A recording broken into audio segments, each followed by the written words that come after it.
Free agency can officially begin. The legal negotiating window is open.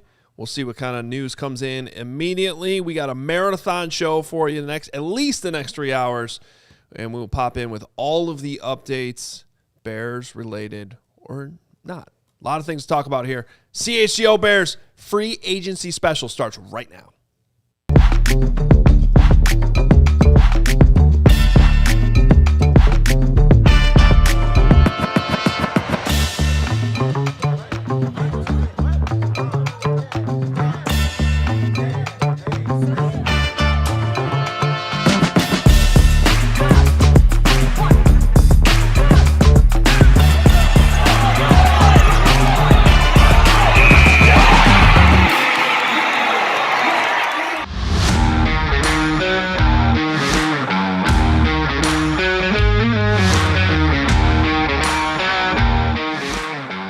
This is it, the free agency special. We've all been waiting for this day, and yes, we're going at least 3 hours, maybe more. We'll see how this all goes down. Live from the Xfinity Loft, the CHGO Bears podcast on one of the biggest days of the NFL offseason. We got the Hoge, we got the Jahns, and we got Gregory P. Allen Braggs back from Arizona. A very tough weekend for Gregory. Tough assignment. He was working hard. He was at the Cubs game. He was at the Bulls game. He was in the pool. He played golf. He played golf. He has a tan. He looks. Too bad Wisconsin beat Purdue. You deserve that one now. I didn't watch it, so it never happened. Yeah. All right. There's listen, it could be a very, very busy day for the Bears. It could be a very non-busy day. It will be an incredibly busy day in the NFL. Hoge, you wanted to start just with the sort of the look at Kevin Byard, who has been obviously somebody the Bears want to bring back, but at this time they have not done it as of yet. Yeah, I think just as we officially open up the period where players can agree to contracts with teams now, they can't officially sign them until Wednesday at 3 o'clock, but free agency officially begins here. We all know that, and Kevin Byard is still out there. And I think that's kind of like the headline as we start this thing, because I think all of us, even including Kevin Byard and the Bears, feel like or have felt like that he would return to the team. But the fact that we are here at the start of free agency and he is technically not re-signed, maybe it's still going to happen here. But the fact that he hasn't means that he can go out and talk to other teams. Now, sometimes that helps set the market. Jahns and I reported coming out of the combine that probably in the range of $8 to $10 million per year is what we're talking about. When, we got that information, in my own head, one of my first reactions, Jahns, was, I don't know if he's going to think that's enough. So maybe this is a situation where he just needs to get out there on the open market, let the market tell you what the actual market is, because that's what it is. The market always is the market. And then they maybe come back together and figure out a number that makes sense. Or if maybe the market's higher than that, then you surprisingly part ways, which I guess is technically on the table now. All it takes is one team to drastically change that market too, to shift conversations, to throw leverage one way or the other. Maybe Kevin Byard didn't like what he was hearing at the combine, or his representation didn't like what he was hearing at the combine. Maybe the Bears want to take this into the tampering period so he could get a real feel for his market. But I think if you're the Bears, there's also that risk now that he can find a better opportunity with a competing team elsewhere. Well, I mean, I think the reality is Kevin Byard has all the leverage. The Bears have no safeties currently on their roster. And Zero. The Bears just made all these moves here in the last 5 days to clear up cap space. And every fan will tell you, well, let's get Kevin Byard back on a team-friendly deal. Yeah, I bet. But I think Kevin Byard would like to be paid for his services as well. And now that money is opened up, he's earned it. They led the league in takeaways last year. Kevin Byard leads the NFL in takeaways for like the last 5 years. And he's a leader in your locker room. So team-friendly deals sound great to fans. They don't sound as great to players. So Kevin's going to get what he believes he's worth. And the Bears probably need to give it to him because they've got enough holes to figure out. There's on this team. intangibles, too. You That's just said goodbye to DJ Moore. You just said goodbye to Tremaine Edmunds. You're talking about leadership experience in that locker room. Kevin Byard brings all of that, and there is a void now left by your previous moves that needs to be filled. I don't know if they can a free agency. We know Kevin Byard can bring all of that in terms of an intangible sense to the Bears locker room. Listen, I love Kevin Byard. He's been an incredible asset for the Bears through a terrible season last year and through a great season this year, and you're already a little bit leadership light, if you will, with Drew Dalman retiring. So throw that in there as well. And Tremaine Edmunds going out the door too. That was a very solid guy in the locker room. But you are talking about a guy who's getting to his mid-30s, and you also have a lot of safety options out there that are interesting too. So at some point, Ryan Poles, who's always had his level of what he's willing to go to, it might get too tall because Kevin is that well-respected. Hoge, you got a free agency alert? Yep, Yeah. we have breaking news. So this one doesn't surprise me at all, but Olamide Zaccheaus leaving the Bears. He's going to go back to the Falcons where he's played before. Olamide Zaccheaus out the door. Meanwhile, Alec Pierce got $116 million to re-sign with the Colts, which good for Alec Pierce, local kid from Glen Ellen. Brother Shout out Pat Norton, who's sitting over here. Dancing over there. And you'll hear from at some point. Brother going to Purdue next year. Just thought I'd throw that in there. Good one, Greg. Way to know that. Does that mean, I'm impressed. Does that mean you'll be a Purdue football fan? He's a basketball player. Oh, he's going to play basketball. Yeah. Well, you didn't specify that. Caden Pierce. We're doing Caden a football Caden show Pierce. here. Yeah. Just thought I'd throw it in a Pierce nugget. Caden Pierce. Pierce Nugget? Somebody told Mark Carman 2.5 months ago at a Loyola game that was going to happen, but I digress. I'm an insider. I think you also told me Purdue was going to be in the Final Four and win the national championship. Well, that's still open, possible. Do you guys reaction to Olamide Zaccheaus leaving? I thought it was obvious that Olamide and the Bears were not going to be a fit going forward. As the season went along, he got the football a lot less. The connection in the offense never really blossomed, so it's not surprising to me at all. There are some very interesting wide receiver 3 options. They also need some speed. So Olamide going is not a surprise, and I don't think it's a big deal. Well, it's disappointing for me. I mean, I thought he'd be a really good fit for this team, like a reliable Earl Bennett type. He's not a star, but he's going to make plays. You saw at camp that connection with Caleb Williams, and there was always the warning of, well, he's had a lot of drops. But you didn't see it at camp. Like, I didn't see it with my own 2 eyes. Yeah, you could watch it from other teams. But what I saw with the Bears, I thought he was like a perfect fit as your number 3 or number 4 wide receiver, a steady option. And he was anything but steady. He had some big drops and some big moments. But that was the problem, though. His best part of his season was training camp. Yeah, and I was going to say, I think one of the most disappointing things in terms of storylines that didn't carry over from camp into the regular season was the production of Zaccheaus. He was one of the Bears' best players throughout training camp in July. He was the Bears' leading receiver with Caleb Williams. That connection looked like it was going to thrive heading into the season. It didn't play out that way, and there were some notable drops over the middle of the field. I think we can all remember them.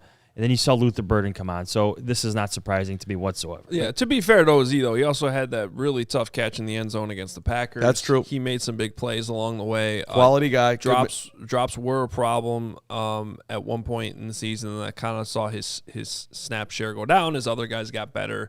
And that's ultimately what you're trying to do here. The thing that he could do that they're going to have to replace is he could play every position in the offense, all the wide receiver spots and line up everywhere. So, that's something that Luther Burden still needs to prove that he can play more than one spot or even just one spot, and the coaches can trust him to run the entire route tree that he's supposed to run out of that one spot. So, and I think this will open up some opportunities for Zaccheaus Walker as they get younger. Well, that was where I was going with it. It's like between DJ Moore and now Olamide Zaccheaus, I know people are looking at different receiver, veteran option types. Maybe I know you brought up Darnell Mooney last week.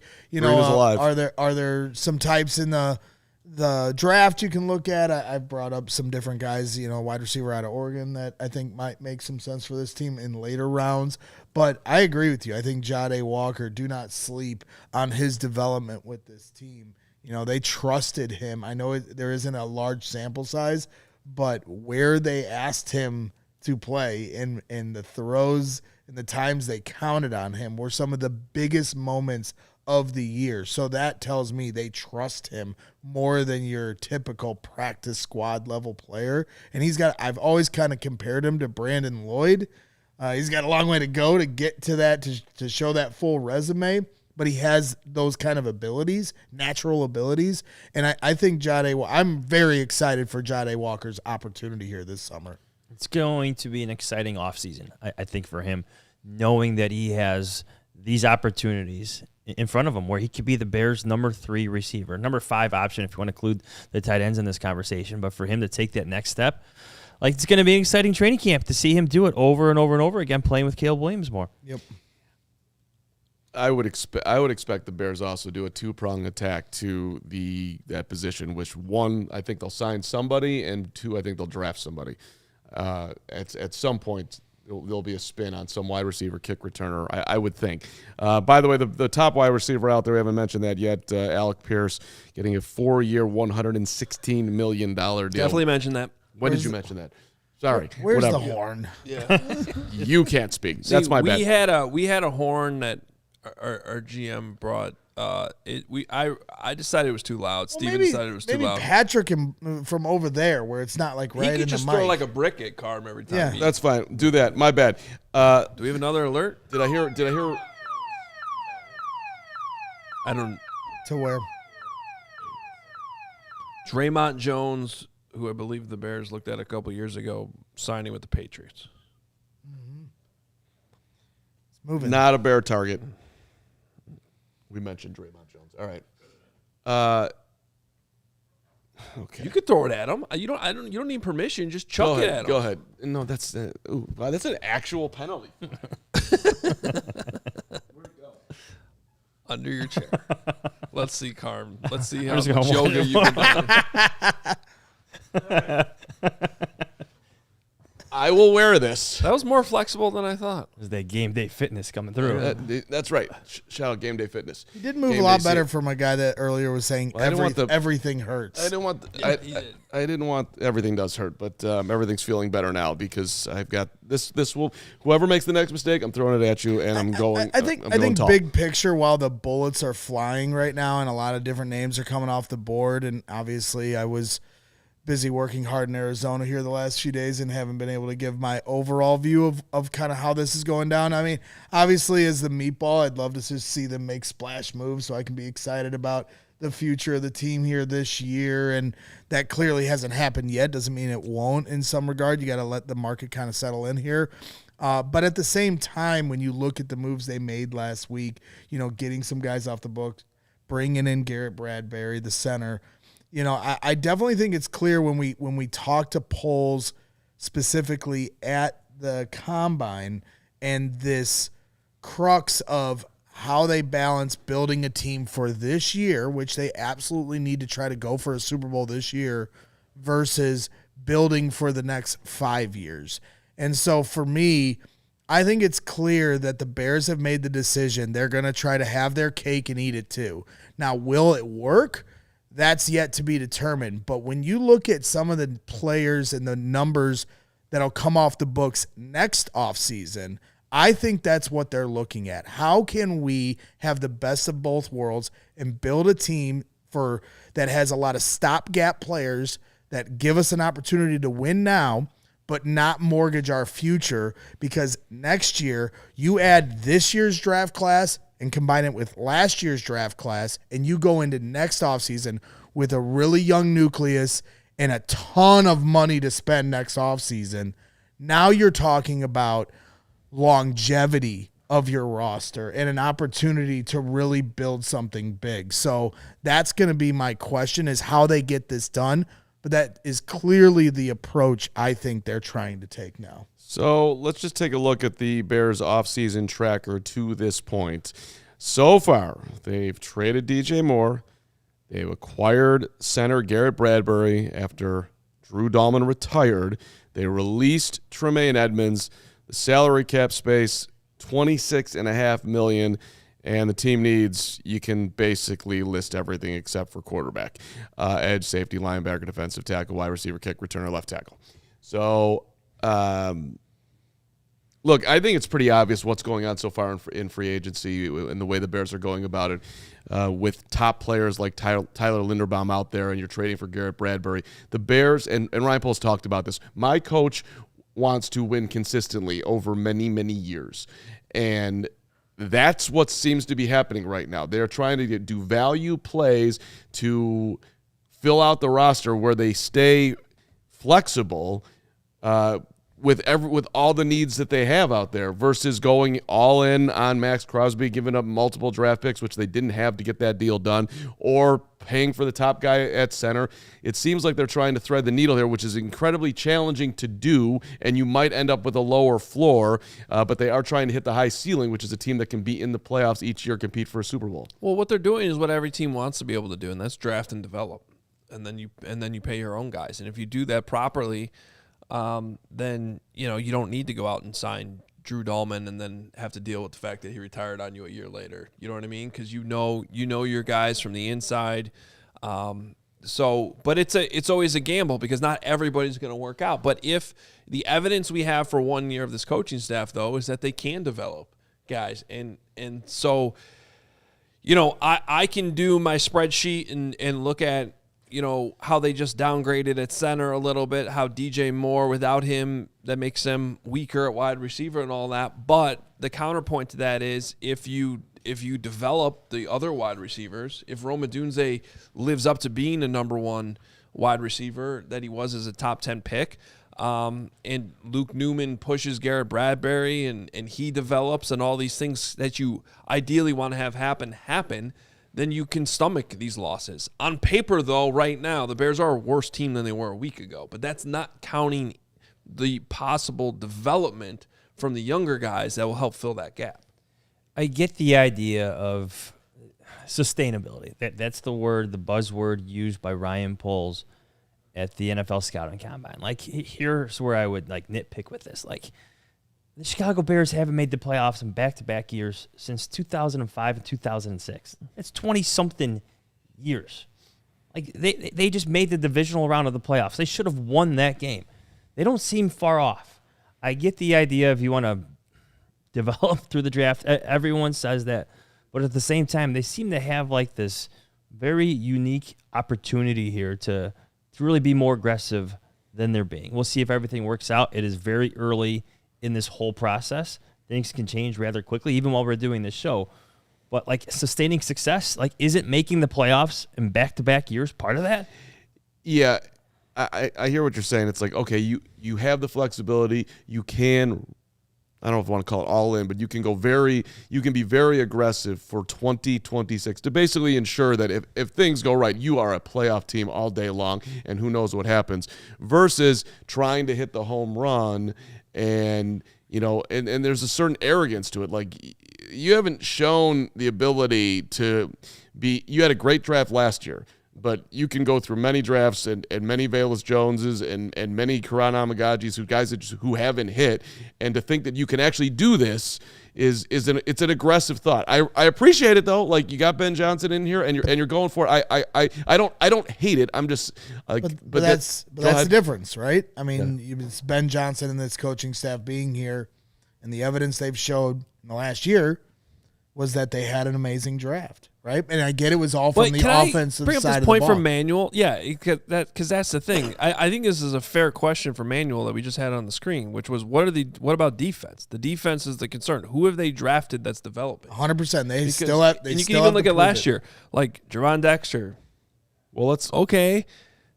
Well, let's just stick to who they drafted last year for defense. And that's But I think Shamar it goes back Turner. years. Yeah, but that's not on this coaching staff, right? No, but it's on the GM who's running the team. I get it, but you're stuck with them until you can get rid of them. But hold on a second. So I get where you're coming from, though.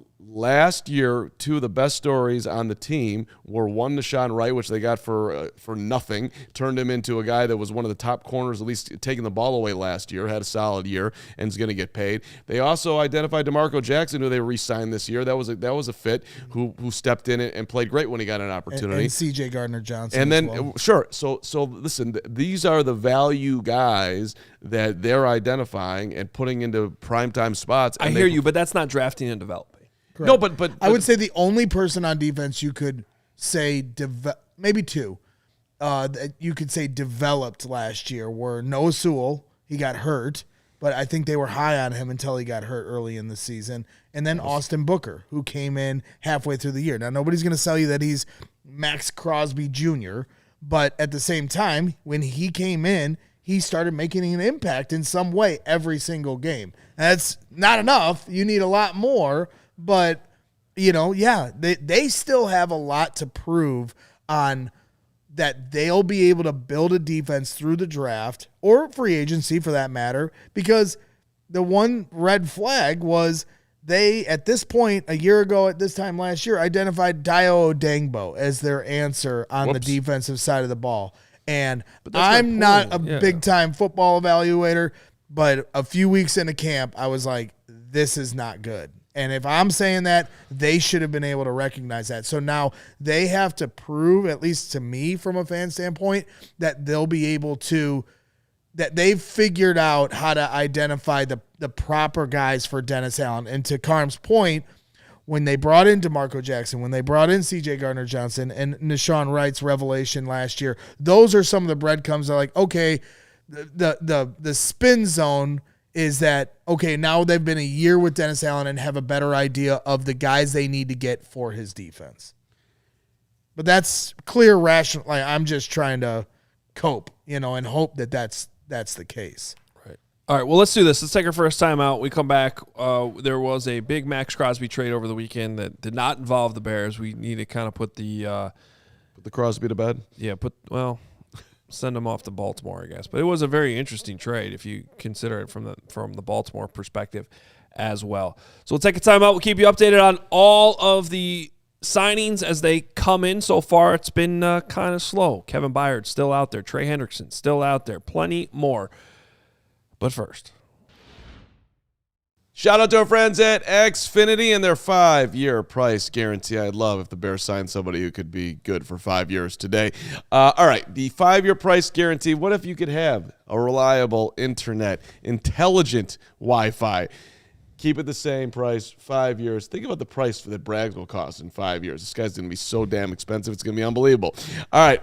Wi-Fi makes everything in your home that works together. That's right. Livy's doing something. James is doing something. Krista's doing something. Not when you have Xfinity. Everybody can be doing everything, and it just keeps flying around in perfect form. Lock in your price. Unlock the possibilities. Xfinity. You can learn more at Xfinity.com. Xfinity, imagine that. Select plans only. Restrictions apply. And take it from me, it can change your life at home. Everything's just so much better. I got, we got Beckett Bernfeld. He's all over the switch and the twitch and the everything else, and everything's running smooth in the Carm household. Enough that we could do who they signed on Friday trade for Garrett Bradbury, the new center. That guy. Yes, still don't know who he is, do you? Yeah. I'm falling in love by the moment, Hoge. Okay. Bradbury, center. Are you done with it? Talking about Xfinity? Yeah. Okay, cool. You can move on. All on. right, let's talk about Old National Bank. Whether it's on your on the field or in your financial life, the best teams win by delivering excellence at every level. Old National Bank believes that every play matters, from everyday checking to long-term planning and commercial banking. Old National Bank is here to build momentum and help you move the ball forward. It all starts with a plan tailored for you by professionals you trust. From simple tasks to bigger financial moments, you can count on Old National Bank to coordinate your needs with steady, knowledgeable guidance that brings clarity and confidence to each step. It's a partnership designed to help you feel supported not just today, but well into the future. So whether you're celebrating a win, rebuilding after a tough loss, or gearing up for whatever comes next, Old National Bank has your back with tools, insights, and an expert crew that's always in your corner. Old National Bank, member FDIC, where relationships and results matter. You down with ONB? Yeah, you know me. I think that was Greg Braggs' greatest moment in the history of this show. That came out of nowhere. I almost did it in the middle of your read, and I was like, don't do that. That'd be Wait cool. till the end. Way to hold off. Kenneth Walker to the Chiefs. Big move. Super Bowl MVP going. Does that change where does Jeremiah Love get drafted by the Chiefs still? I mean, maybe. I didn't know he was getting drafted by the Chiefs. Did that happen already? No, I know that's like what everyone thinks is going to happen. You think that he'll drop to? Oh well, that he has been rumored to the Chiefs at 9 if he falls that far. Well, yeah, and our guy Nate Tice came on your show at the Combine and said if the Chiefs don't draft him, Fall to the maybe Bears. he could fall to the Bears. And then I proceeded to yell at him all night for gaslighting all of us. But here you go. There's a pathway now. The other interesting thing that I guess is kind of still lingering out there, although it's certainly quieted down since the Combine, is potentially trading Tyson Bagent. This just came up during our break because the Falcons apparently might be going after Tua, which was reported like an hour ago. Carman there for a second. Why does this have to come up during the break? Who's bringing these things up? Well, I think this Brax. is What happened to Crosby talk? But I was thinking about this coming down here today. Like what's different about, to me, what's different. So, okay, if you're the Falcons, you're going after Tua or you're going after Bagent. Well, the thing you got to keep in mind here when it comes to Kyler Murray and Tua Tagovailoa, they're very cheap for the team signing them. Right, They $1 can million. sign them to a league minimum deal because their old teams are going to be paying their contract, and there's offset language.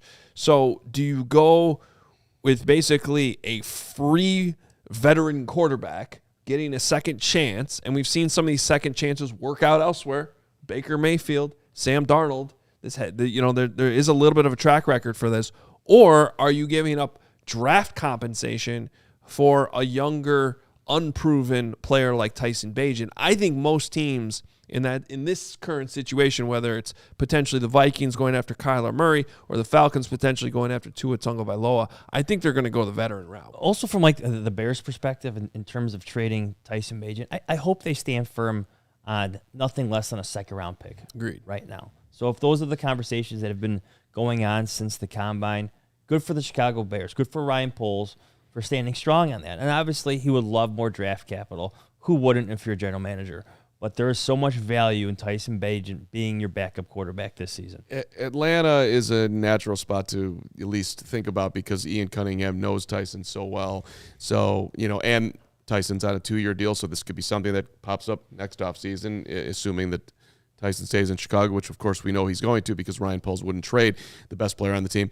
I just keep saying that, hoping that it just manifests itself. But so I also think, until the Jets have decided what they're doing with their quarterback, that to me is going to be a significant option there. And the Jets, whatever, Twitter's a wild place.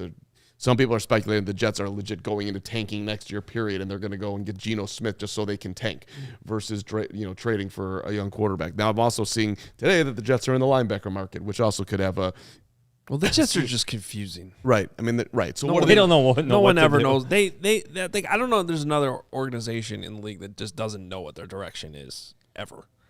Right. Than the New York Jets.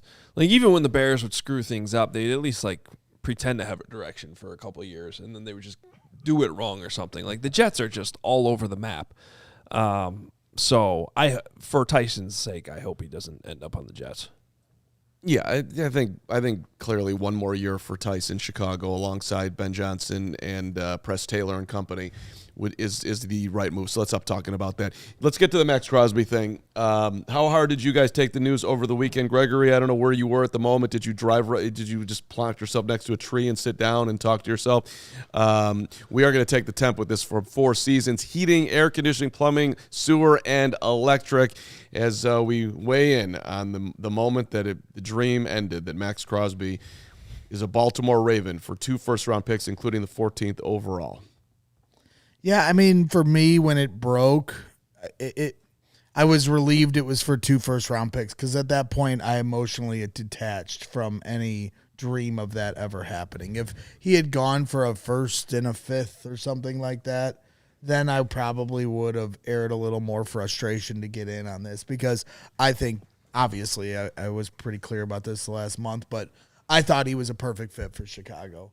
He would have been a legend in the city immediately, like Mac was, a guy that just plays with his hair on fire, an amazing leader in the locker room, hard worker that'll show up to House Hall and lead by example. He would have been a legend in Chicago. So the fit, I thought, was there despite the age, and I understand the injuries were certainly a big concern, so I get that for any fan standpoint that wanted to stay away. I was willing to take that risk because I know how bad he wants it, how hard he plays on almost every snap, pretty much every snap. But once he went for 2 first-round picks, you say, okay, the Bears aren't in that market. Even if the Bears wanted to throw 2 first-round picks at the Ravens, they couldn't beat their offers. It was the 14th pick versus the 25th pick. There was so much draft capital, so much money to make up for that gap. I don't think Ryan Poles was ever interested in parting with 2 first-round picks. And actually, I wouldn't have made that move either. If you could have gotten him for something less, then I think you make that move. But 2 first-round picks was just too much. If you had to do it on the draft calculator too, it probably would have been 2 firsts and 2 seconds. That's to equal what they got. Yeah. And you're just not in that position yet. Yeah, and as I outlined on Friday's show, you look at the history of edge rushers getting paid and taking up a certain portion of the team salary cap. It doesn't lead to Super Bowls. It just doesn't. And you saw last year right away with the Packers, while it looked like the right move and had Micah Parsons stayed healthy, they could have won the Super Bowl this year potentially. You never know. But see, I don't look. I never viewed them as a Super Bowl team. Team. Regardless, it's a hypothetical that we can't prove either way. So the point is, well, we can prove it. They didn't win the Super Bowl. Exactly, because you're pushing your chips in on a thread, right? And as soon as he gets hurt, that house of cards comes down. Now, like 2018 Bears, Mack was healthy throughout. They didn't get the quarterback right, so they couldn't advance to the playoffs. But then Mack started having injuries too those years forward. So like you're really hanging by a thread. What I would say, and I've said this on Hoge and Jahns, the timing felt better for like an all move like this for Maxx Crosby. Like I would have understood it better because you already know what Caleb Williams is. You already know what Ben Johnson is. Like there was like Ryan Pace in 2018 was betting on 2 unknowns in Mitch Trubisky and Matt Nagy working, and we saw that relationship completely explode within a year.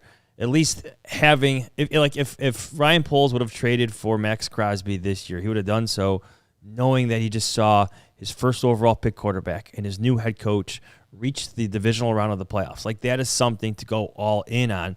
Now I get why he didn't do it, and again I'll argue maybe for some more aggressiveness, but passing him Maxx Crosby, especially for 2 first-round picks, like I have no problem with that. And to continue the DN conversation here, Patrick Norton here sitting off to our side is going to join the set here, as we rotate the set here for this 3-hour marathon. Yeah, he's going to sit on the table or, but regardless, he puts in the chat, says, embrace debate. Is the love Bears fans have for Khalil Mack diminished by re-signing with the Chargers the last 2 off seasons, despite the Bears' need for a pass rush? And I think that's a really good way of framing it because, yes, 2 years in a row, I am disappointed. I'm like, man, because I know the Bears were in on him last year. They didn't even get an opportunity to be in on him this year because he re-signs before free agency starts.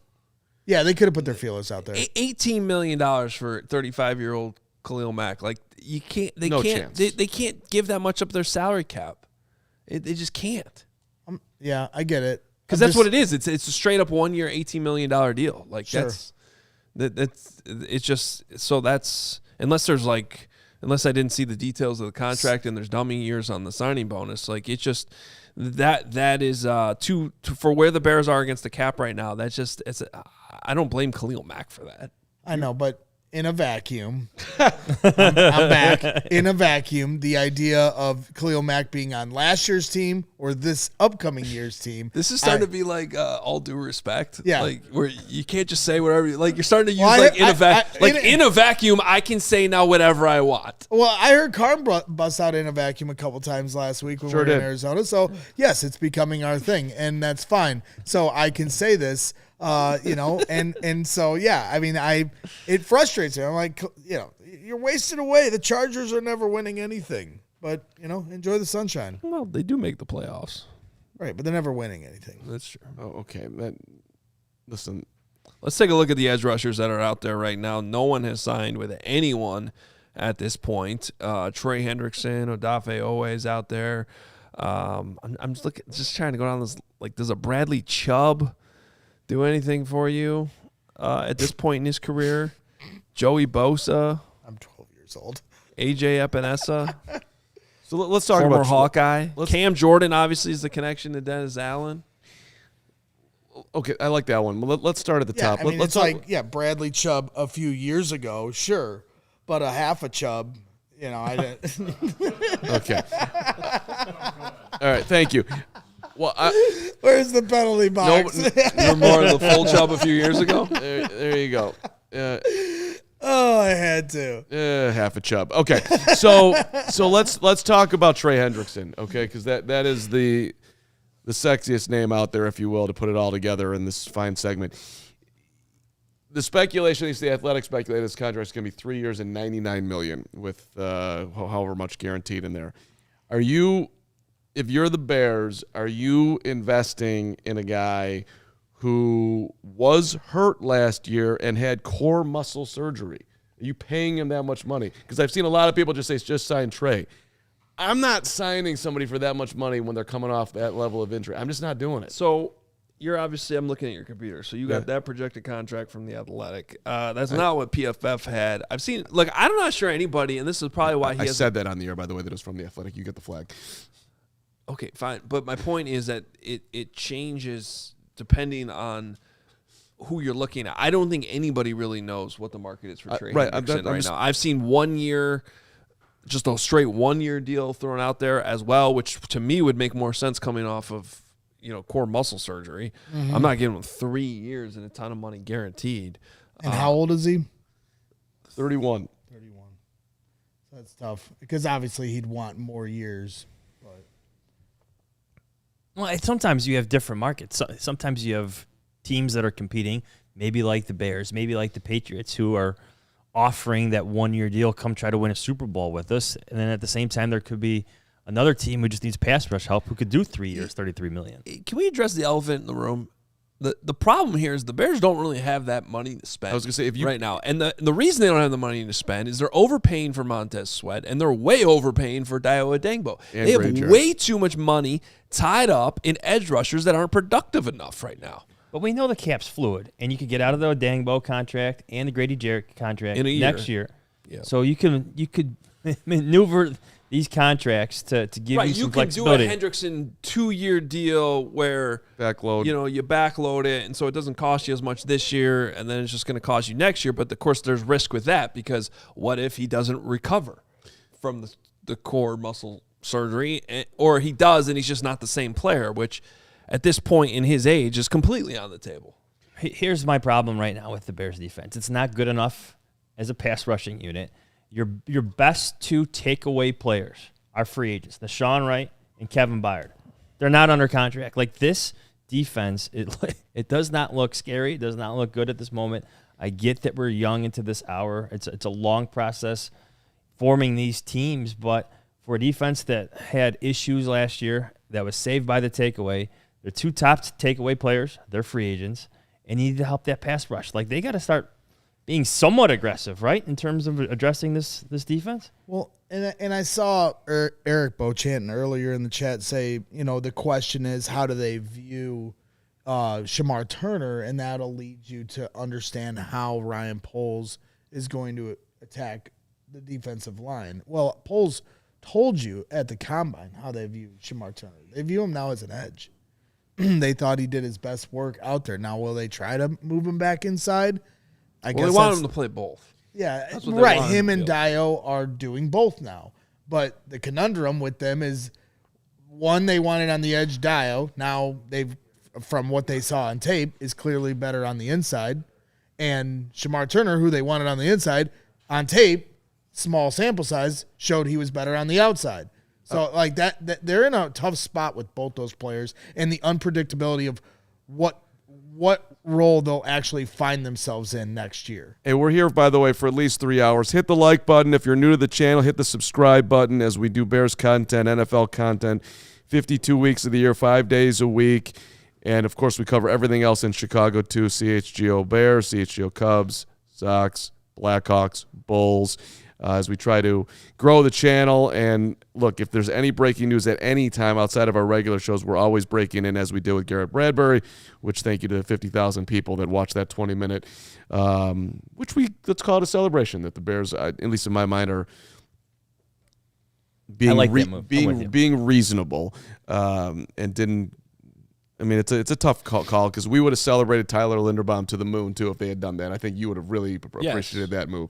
And going back to that for a second, I'm worried about center. Yeah. So and going back to look, I appreciate the fact that they identified somebody who is known as a smart center, who knows the division, who's roomed and spent time with our guy Joe Thuney, all the things.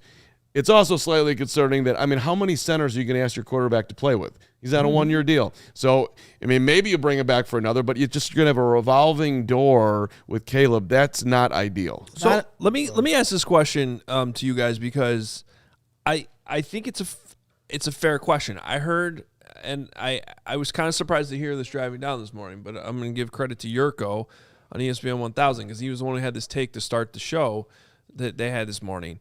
And he didn't hold back. He's upset with Drew Dalman for retiring. But let me explain why I think this is. I think two things can be true. One, you can be happy for an individual and a person, no matter what they're doing in life, to come to the realization that, hey, they made enough money doing what they're doing, and they're willing to walk away, and they don't have to put up with the beating of training camp, practice, and playing in the NFL and all that stuff. That can all be true. And in Drew Dalman's case, that's how I feel. At the same time, as a fan of the team that you invest so much time and money in, I think it's also okay to be kind of annoyed that it seemed like you had a great offensive line set for the future, and this sudden curveball came out of nowhere. You don't put true serum in Ben Johnson and Ryan Poles right now. You don't think at least 5% of them's annoyed that this came up last week? It's way more than 100%. that. They try to talk him out of it. So as fans, it's totally okay to have that same feeling at the same time. I imagine that there's teammates of his that feel the same way. They're probably happy for him, and also Caleb. I would imagine Caleb feels the same way. To your point, Carm, he's got to play with another new center. I think all of that is fair, and I think it's also fair to point out that they are, at minimum, slightly worse at the center position today on Monday, March 9th than they were a week ago. But we did talk about this last week. We joked about this. And there is a difference between being mad at Drew Dalman personally and just being mad at the situation. And that's, I think, where you have to separate the two. I don't know what just happened to you, Hoge, where the meatball, I think, kind of like came into your body for a second. Good job. No, that's exactly what I was trying to say. Yeah. No, I get that. Yeah, but you got to deal with what is. Whether you want to be mad at Drew Dalman or not, I mean, it's completely irrelevant. What are you doing going forward? Like, that sucks. I'm sure the Bears feel bitten by. Why'd you take a 3-year deal if you knew you were on it? But maybe this all happened this year, that he just dealt with injuries that he hadn't had before. And I totally understand where you're coming from. That it's not ideal that in this scenario next year they get another new center. That's 4 straight years of new centers. That being said, they had a first-year center with Caleb Williams last year, and they made it work. And any fan that came up to me in Arizona this week was like, "What's going on? What? They signed Garrett Bradbury." And I'm sorry, and it might just be the laziest take of all time, but Ben Johnson has earned as much leash to do whatever he wants on offense. He is the smartest coach this team has ever had, and it is not a debate. And if he thinks this is a good fit, then they can do that. And I'm going to trust Ben Johnson. He's deserved that latitude. He literally saved Chicago. I think there's a difference between being annoyed. The whole city? And the angry. entire city. I didn't know we were going down. Just hold on. Let's just get to the breaking news, because I think this one's... See the last 4 years of sports? This one's very relevant to the Bears, at least not that they were tied to him, but it is an edge rusher, which they need, and that's Jaelan Phillips going to the Carolina Panthers. 4 years, $120 million, $80 million guaranteed. Wow. This guy's fascinating. Started out his college career, retired, went back to the U, was like a music major. Everyone in his family plays some instruments, including him. The guy was like a concert pianist at like 8 years old. Then he comes into the NFL and he's just dominant. And now he's getting huge money to go to Carolina. I knew the Bears weren't in on him at all, so I didn't bring it up today or any day for that matter. But he is fun to watch, man. That dude gets to the quarterback. That's a lot of money, though. A ton. For a guy that I would say has been inconsistent. Also, this not Bears related, but a big move in the NFL regardless. Wide receiver Michael Pittman traded to the Steelers after the Colts gave Alec Pierce huge money. They traded Pittman to Pittsburgh. So Pittsburgh all of a sudden kind of loading up on receivers a little bit. Yeah, and Steven in the background saying they needed a receiver. So, I mean, DK Metcalf, the only guy in the room. Yeah, like just back to it. You were going to say something about the center. Yeah, go ahead. Well, I just think there's a big difference between being annoyed about the situation and being angry with Drew Dalman. Eventually, if you're his teammate or you're his coach, you reach that point where you just respect the decision. If the guy doesn't want to play, you can't force him into the situation, even if you try convincing him. So this is a brutal sport that we all love. We all know these guys deal with injuries, even beyond head injuries. Their bodies are mangled. So if this was the point in time for him, then so be it. I just respect that he made the decision now as opposed to after the draft or in May or the week before training camp. Like, if he does that, then the Bears should be absolutely angry with Drew Dalman. But instead, he made this decision a week before free agency, which allowed the Bears to pivot and find I think a more capable solution in Garrett Bradbury. Completely fair. And by the way, you got to give him a lot of respect because who knows how he's going to feel? He doesn't know how he's going to feel come August. Maybe he thinks he knows how he's going to feel. So he could have played it out. And you know what else he could have done? Is just taken the money and played and not invested as much. Like, think about the risk. If you have a guy that you know is kind of like borderline, doesn't want to play, and he's your starting center, right? Like, that could be a problem later on in the season. Okay, so let me bring up this, because we don't know this, and this is based on zero information. I'm just throwing it out there, because if you're just from the perspective of the Bears trying to play it. I think you're about to say exactly what I was about to say. What if he changes his mind? Bingo. Did the Bears just make a 1-year stopgap? You're right there. Well, whether it's 1 year or in August, what if he changes his mind? Garrett Bradbury giving up almost no cap space and a future fourth, as opposed fifth year, exactly, as opposed to Linderbaum. Right. If you go out and go get Linderbaum, you're that's your move. Like that, you're not bringing Dalman back. But if it's training camp and the guy changes his mind and you still have his rights, then and you haven't invested too much at the position, then you can theoretically go back if that's what Dalman decides to do. I'm not saying that's even on the table. He seems to be at peace with his decision, but the way the Bears to this point, now we might find out 5 minutes from now, we might all be shocked because they go make some huge splash. I don't think that's what's going to happen, but it could. Maybe that changes the conversation, but at least this does give you flexibility if the guy does change his mind. Dalman was supposed to be at the Super Bowl and do media row. We tried to book him. He was booked all over the place. He didn't show up. He was not there. Well, we did talk to him. Well, but he didn't do the media row stuff. So, Gotcha. I think he, not that anybody really would have had a sense that, although I guess some people did know. I mean, we had Carmi V on here, and she knew about it. I don't exactly know if she knew at the Super Bowl, but she knew. He knew if he had came on our set at the Super Bowl. You would have asked him? We would have seen it in his eyes. You would have. Well, Greg would have forced him into retirement sooner, probably. Fair. Listen, I think it's a good point, though. People change their mind all the time. Hey, Drew, you don't have to just show up the third week of camp, fourth week of camp. We're good, man. We love you. Enjoy this summer. Start the recruiting pitch. Do the You don't have Pilates. Go to Game Day Men's Health. Get about the grind of the summer. Yeah. Go fishing. All right, I got a quarterback piece that might connect a dot to Bagent, perhaps, but it's been Malik Willis has been talked about Dolphins or Cardinals, right? For a while now, it seemed like he was headed to the Dolphins, and according to Rap Sheet, the Dolphins are signing Malik Willis. Wow, 3 years, $67.5 million deal with $45 million fully guaranteed. I'll tell you what. Listening to Jeff Hafley and the GM of the Dolphins at the Combine, their podiums kind of like cross paths with some of the stuff we were doing with the Bears coverage. And I found myself listening to them just because I thought it was an interesting Packers perspective they were giving. And their GM was talking, forgive me because his name's eluding me right now, but he's been with the Packers organization for like 20 years. And they both answered direct questions about Malik Willis. And I was like, typically a guy like you just don't see that much. And I was like, well, I know a lot of people pinned him to the Cardinals. Like, That does not surprise me at all based off of if you go back and listen to their podiums at the Combine. So that leaves the Cardinals in an interesting spot because, Bagent back on the table. Well, that's what I think. Obviously, they're not signing Kyler. They just released him, so that they're one team that you take Kyler out of the picture, or they're going to release him. So Tua, I guess, would be, Tua would be a consideration. Tyson's going to be a consideration. They've been there's Tua replacing Kyler feels very lateral. I agree. Yeah, I agree. I like Tua a lot more than Kyler, but I also would be very leery of the concussion situation there. Well, you got to take all that into account. Of course. Well,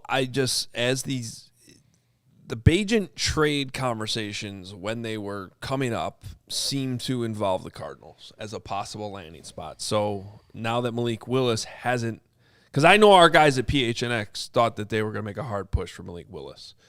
Even as there was a lot of smoke about him going to Miami, which is where he's ending up with those Packers connections. So it's still out there until it's not, until we see what the Cardinals actually do. To PHNX back on the table. Right. Although Shane is refusing to. Look how much tennis you could play there, Carm. I know. Shane's refusing to. You don't have to convince me. Yeah, but Shane, we got to convince Shane from PHNX to come here because he's refusing to waive his no trade clause. I tried to negotiate with him that he could still live in Arizona in the winter. Listen, no one's Just getting live here in the summer. It's good. Seems fair. It's good. Yeah. Right? Nobody puts Carm. Sorry to Jake Flanagan for finding out about all this on the air. Oh, we got to negotiate, backdoor deals. Yes. I was 100% tampering. The window's open. Yeah. So their picks this year, the Cardinals, if we want to further talk about this that I absolutely don't want to talk about. Real quick, shots fired by Pat Norton in the comments. Wow, Packers lose QB1. That's funny. The Arizona Cardinals have the first pick in the third round, 65th overall. Is that enough for the Bears to do it? And would the Cardinals do that? If I was Arizona, to me that's a no-brainer. If I'm the Bears, is that enough? Johnsy, you were the one that said it has to be a second-round pick. You're getting the first pick in the third round. You doing it? First pick in the third round? Yep, 65th overall. Potentially, yes. It's on the table. You would have 57, 60, and Because 65. I believe once you get to that range of the draft, the value on the players is too similar, just in terms of what your board may look like. Right. Now, I mean, that's when I was talking with the PHNX guys, that was Johnny's offer, which, they don't think they would give up 34. I would be very surprised if they gave up 34. That's way too high in the second round, you would think. Unless you I also look at it like, if you're we got breaking news. We got okay, Bears. go ahead. Yeah. My bad. We can talk about that. Bears for are 8 moving. weeks. Don't Indiana? do that. Indiana Bears? What do we got? Making moves. Well, they did sign somebody from Indiana again because they love to sign defensive linemen from the Indianapolis Colts. Bears in Indiana, man. It's a 2-year, $12 million deal for defensive tackle. I hope I'm saying this right. Neville Gallimore. They got Neville Gallimore? Wah, wah. Brags. Come on. Yeah, nose tackle. He's Canadian, so Jahns has a story to write. We'll write that. So this is exactly what I thought they would do, by the way. I had Kyrie's Tonga as the rotational piece that they would go after. It's the same. Neville Gallimore, Kyrie's Tonga, something along those lines. They don't have. This is completely on brand with what they're doing. So this is their replacement for Andrew Billings. That's that's Probably 100%. Nose $6 tackle. million a year is not nothing, though. Former third-round pick of the Cowboys, 82nd overall in 2020. 4 years with Dallas, 1 year with the Rams, last year with the Colts. Played in all 17 games. This is the least we excited don't the show's have to ever been. Well, we don't have to oversell Neville Gallimore. No, I'm not saying we do. There's nothing to. We're not going to get the Bears blow up thing over here. Get somebody in here to oversell it. Well, then where's Jake? Jake Flanagan over here was selling us earlier on who did we put on the Addison board? West? Addison West. So, yes, we can get Jake over here if we This need is to a get some slight hype. step up from Addison West. Yeah, it definitely. Well, if at first you don't succeed, try again. Yeah, Steven's saying He'll figure that out by the end of Yeah. the show. If at first you don't succeed, Dio Odangbo, Neville Gallimore, try again. All right. How many sacks did Dio have again the year before he came to the 4? It was Yeah, six. I mean, He had 3 sacks. So good news is Neville had 3.5. Yeah, Gallimore had 3.5 sacks last year, which would rank what on Neville. last year's team? He had 3.5 sacks last year. Still be behind Javon Dexter. I mean, this really falls very into the never gonna get it, never gonna get it. I think you're right though, Johns. This is like a run defender. Yeah. It seemed like. I guess I was thinking about a lot of things on my drive down today because I was thinking about Billings too at one point. I'm like, hey, he's probably gone. I mean, you think about it. It was a good signing. They re-signed him. They got a good amount out of the years they had at Andrew Billings, and I still can't get out of my head how he showed up last year with a lot more weight on him, and he just didn't seem like he was quite as effective last season with that added weight. Yeah, I mean, when Poles said at the combine that they're looking for. Sorry, I choked to death. I tried not coughing into the mic and then I choked. That they were looking for speed. Billings doesn't represent that, but I doubt Gallimore does either. But it is the replacement there clearly, which is sad for me because I've always been a big Andrew Billings. Well, I think guy. we're always obsessed with like fixing the pass rush, and I still think that's a major priority for the Bears. It's not good enough, I would argue. But that run defense was also bottom third of the league, bottom 5 of the league. Not very good.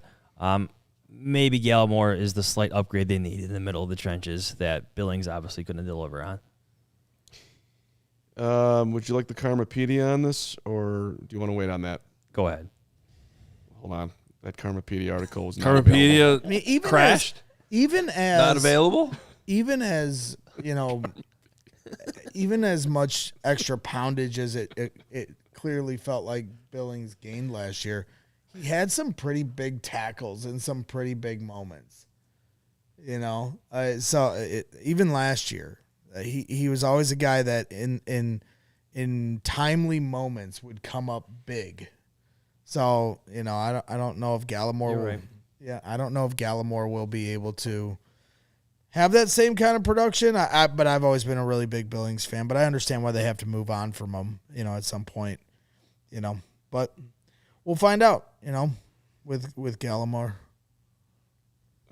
This is amazing. Neville, he's got an older brother, Gary, who was twice named the CIS Men's Basketball Defensive Player of the Year. That's big.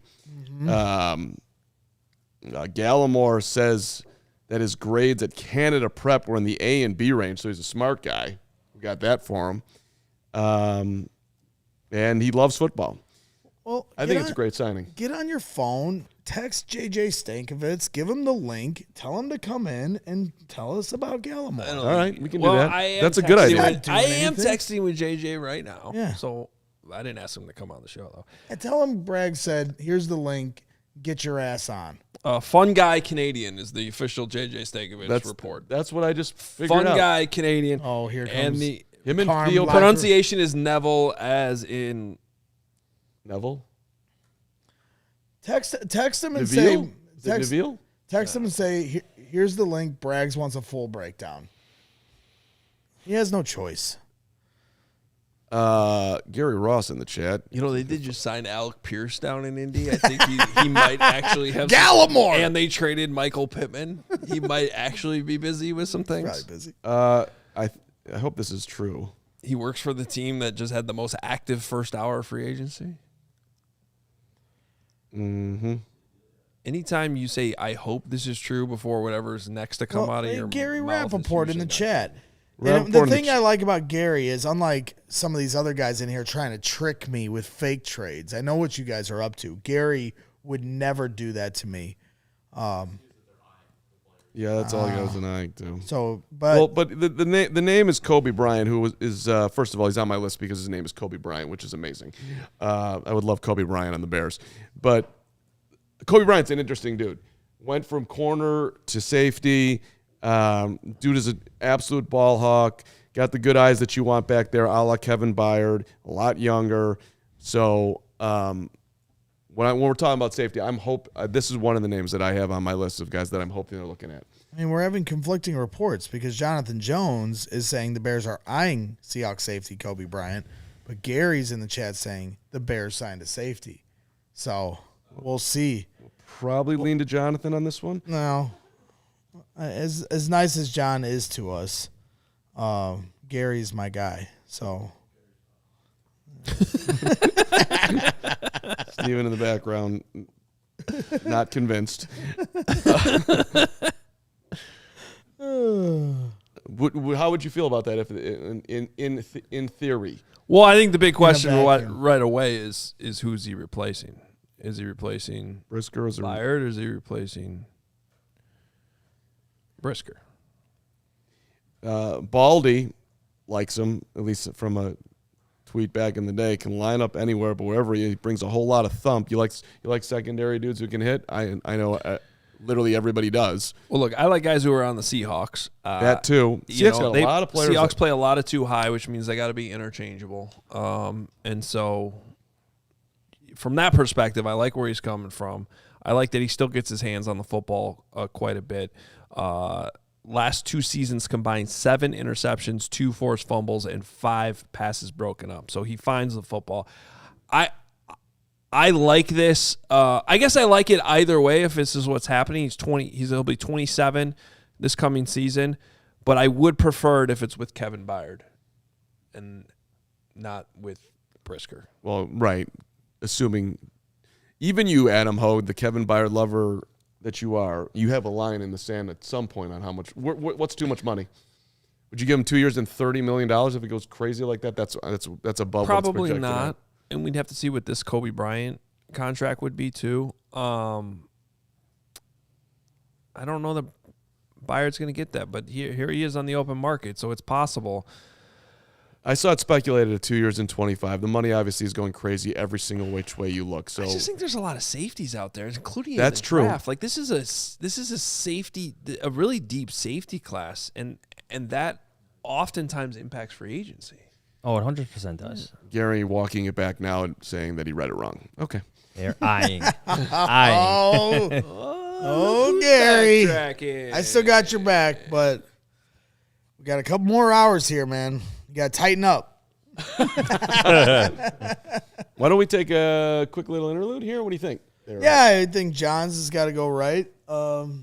Greatness about Gallimore. The greatness of Gallimore. I'm actually That's okay. the headline. He's got it. The headline. The greatness. I'll go eat lunch, though.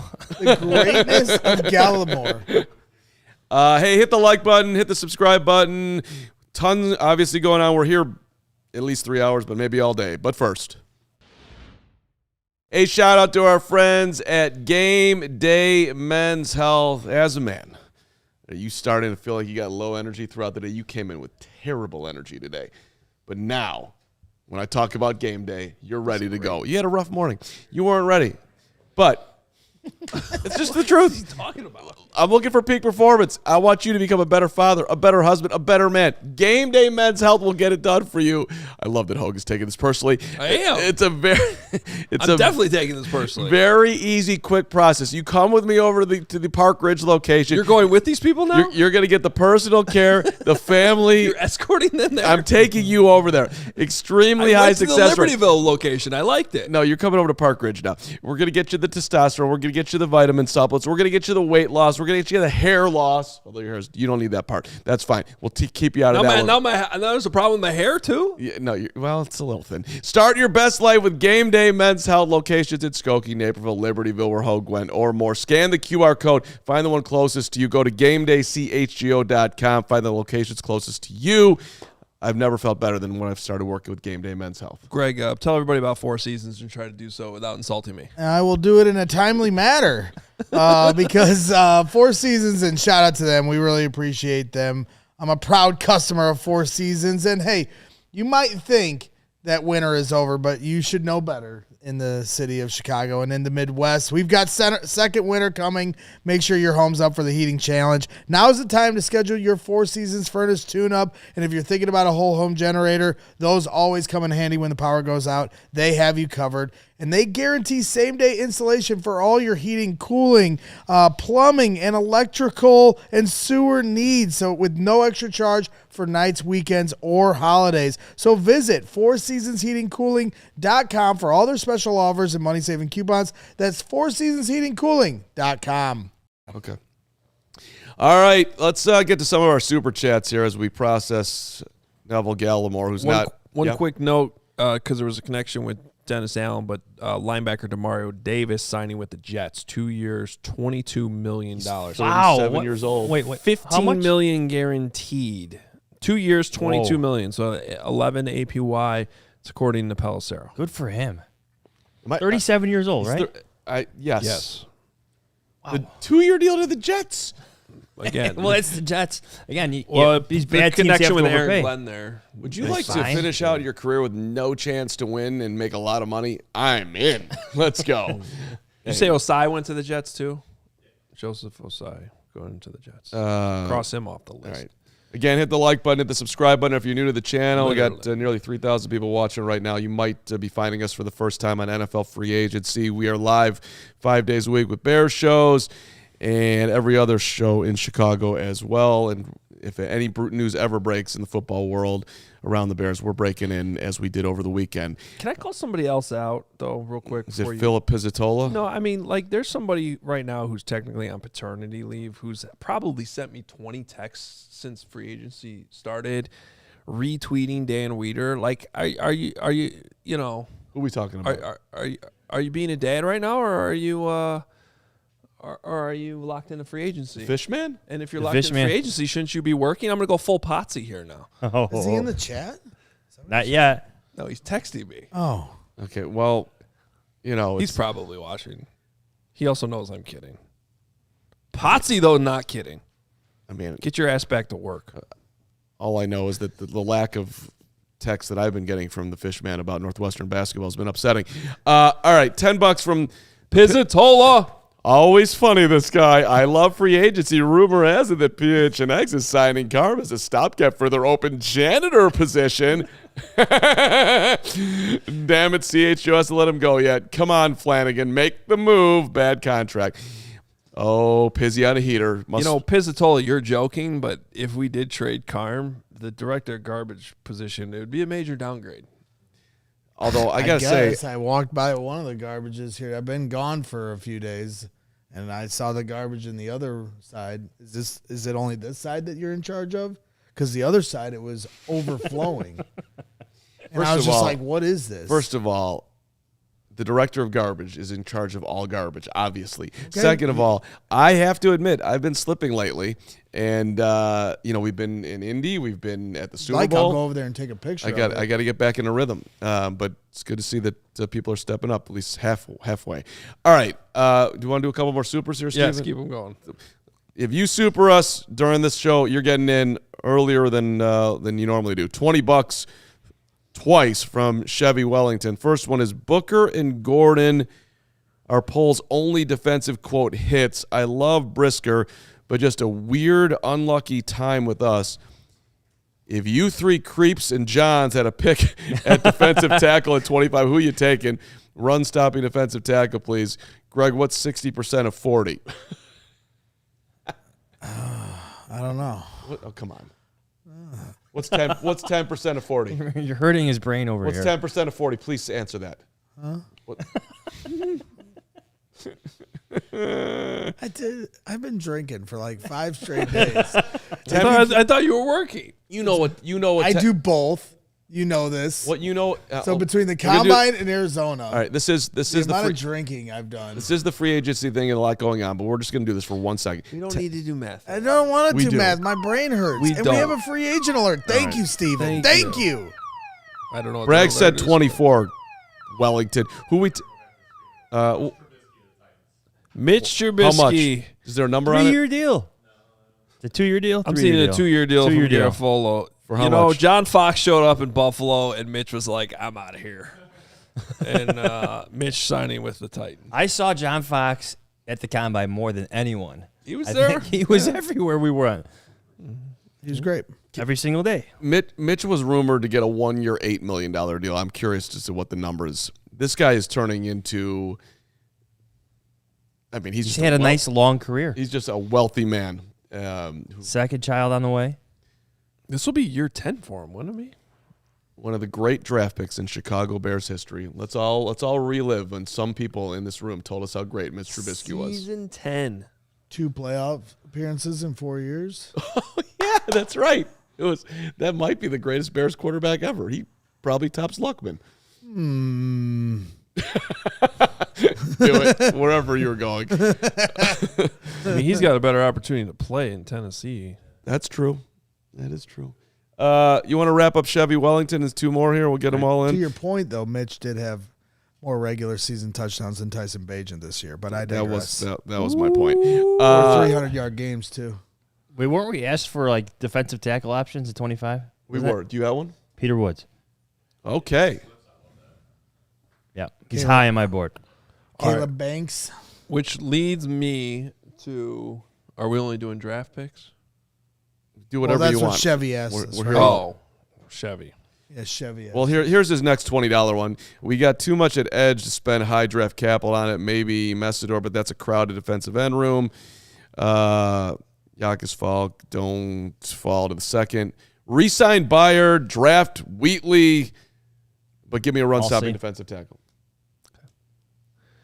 Well, I was going to do a segment called Pipe Dreams We Know Are Not Happening. Great. Floor is yours. Yeah. Well, Well, I think he's got a good one. you know, there's been a tiny bit of smoke coming out of Philly that Jalen Carter might be available. And I think he's the perfect pipe dream that'll never happen because, you know, the Bears already passed out him technically twice. And I don't believe they love his character, so probably not going to give up draft capital to go get him. But that being said, if they did, that is the type of game changer in the defensive line that could really open up a lot of things for Montez Sweat, Dio Dangbo, Austin Booker, change the whole complexion of that D-line. He might be a headache, might be spitting in people's faces to start the season. Yeah. But he's also really, really good at football. I like players who are really good at football. But let's talk about the 1% of the pipe dream that could be real. The Bears were much more willing to take on whatever you want to call it, character issues last year than they were prior to that. So I don't think they're getting Jalen Carter, and he'd be super expensive. A ton of draft capital would go, but he is exactly what they need, assuming he could, keep on the positive side of his mental, if you will. I would love Jalen Carter on the Bears. Thank you. I would love Yeah, one Jalen guy. Carter on the Bears. Everybody's like, oh, if the Eagles are trying to get rid of him, that should tell you something. Well, they did win a Super Bowl with Jalen Carter. And I would love one of those here in Chicago. The guy is a game wrecker. And, yeah, he's got a nasty side to him. Spitting in a dude's face earlier in this year, not a great look. I don't think the 85 Bears were, choir boys themselves. And sometimes you got to have some. Now, if you want to talk, there's a different conversation of more serious transgressions that he had coming out of college, which we've already talked about a ton here on these shows in years past. So we don't need to, relitigate that. But regardless, I'd take him all day and take the risk on it. But that's just me. But I also was the guy saying I'd draft him at 9.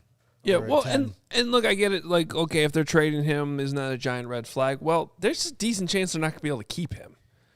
Just Well, that's the point. Like people are saying like, oh, they're getting rid of him because he's a headache. No, they're getting rid of him because they don't want to pay him here coming up. Now, if you want to say the reason they don't want to pay him is because he's a headache, that's fair. But there's more than just the whatever locker room stuff that we may or may not know, and we do not know. We're just projecting off of what we're hearing. Well, we do, and they just paid another. Well, it's kind of like how a lot of money. they like Jordan Davis more than they like Jalen Carter. They paid him a lot of money. Yeah, right. Other than that doesn't mean they don't like him. Part 2, Hoger. Sorry. Right. No, but it's just like the Ravens, didn't pick up the 5th-year option on Linderbaum. Sometimes the financials are just in a spot where you can't commit that much money, and because Jalen Carter's been a Pro Bowler, that 5th-year option is going to be, I think, $6 million more than what the Bears are going to have to pay Darnell Wright. Now that creates a similar situation for the Bears, right? Can you actually keep both of those dudes if you were to make this move? I wonder because of the financials, maybe some of the red flags on there, if he might not actually go for as much as you might think. Wow. Alex Anzalone, 2 years, $17 million with the Tampa Bay Buccaneers. So that was one that definitely had a Bears connection. Yeah, I mean, Jeremy Fowler last week floated the idea here on this show that the Bears could be interested. That's disappointing. I thought he'd be somebody that'd be $8.5 million, probably a little bit more than I would have thought at his age, but not completely shocked. $8.5 million per year. I am a little bit surprised the Bears were not in on that at that price level, but yeah. But hey, we've got Neville. We got Neville. We're doing 3 hours on Neville. Well, I mean, last year when we did this show, we were kind of waiting around, and then as soon as the show ended, just as we always know this works, and it'll probably be the same way. I mean, this is, yes, we're doing a planned 3-hour show right now that could extend because you never know how things will progress here, but this is an all-day event. We'll be on call until the later hours of the night waiting for some sort of news to break, and when it does, we'll always be there for you. But we're here for the next few hours to see how things kind of play out and watch the landscape of the league kind of take place. Shout out to my guy Jose, who's been in the chat 100 times asking for a shout out. Jose, you're the man. Appreciate you. Y'all want to make, Jahns, you got any predictions for what's next for the Bears today, if anything? Well, they still need 2 starting safeties, so I think that's Need a linebacker. Yeah. Well, right now your projected linebackers, if you're just looking at the nickel defense, you have T.J. Edwards and you have DeMarco Jackson. And Noah Sewell. Is Tyreek Stevenson now your starter opposite Jalen Johnson? Now that Nashawn Wright, there's no news on him yet, right? He's still expected to go elsewhere. So I would expect the Bears to address safety at some point. They don't have their top 4 safeties are all out of contract. Maybe get busy. Yeah, and you would think that at least one way or the other something would move today in one direction or another as far as the safeties are concerned. I can't confirm this, but I always trust the chat with all my heart. But Dave Snedeker here in the chat, who's in our chat every day, which is a big vetting process for me. He puts, apparently Rich Eisen just said that the Bears did offer 2 first-round picks for Maxx Crosby, but the Ravens, as you talked about earlier, have the higher picks. There's been a lot of... If he said that, if Rich Eisen did say that, and if that's actually true, that to me, what I was saying before the show was in terms of Trey Hendrickson, if they were actually going that hard for Maxx Crosby, then why wouldn't you go for Trey Hendrickson? Because I wouldn't have given up 2 first-round picks. That's way over aggressive than even I wanted for Maxx Crosby. So then that leads me to believe that they are kind of looking for, if, again, 2 ifs, if Rich Eisen said that and if it's actually true. So I'm crossing a bridge here. Younger, faster, less riskier? What? Crosby? I'm just saying that would be the reason why they would be in on Crosby but not necessarily in on Hendrickson. Because it's less risky. Did you what? Yeah, Crosby's had a litany of injuries himself. I think a meniscus at his age is less concerning than a core muscle surgery at Hendrickson's age. You got to consider. Look, do you remember when Jaelan Johnson was a really, really good football player, and then what Jaelan Johnson was this year after having core muscle surgery? That's why.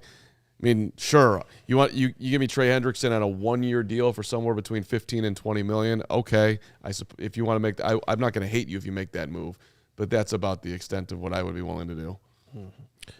Yeah, Dan Durkin was actually the one tweeting about it. I saw that in chat, and I am confirming that Dan Durkin is the one tweeting that Rich Eisen just said that. So that's interesting that they were willing to give up 2 first-round picks. Again, if that's Well, I mean, pretty reputable guy, Rich Eisen. You know, I agree.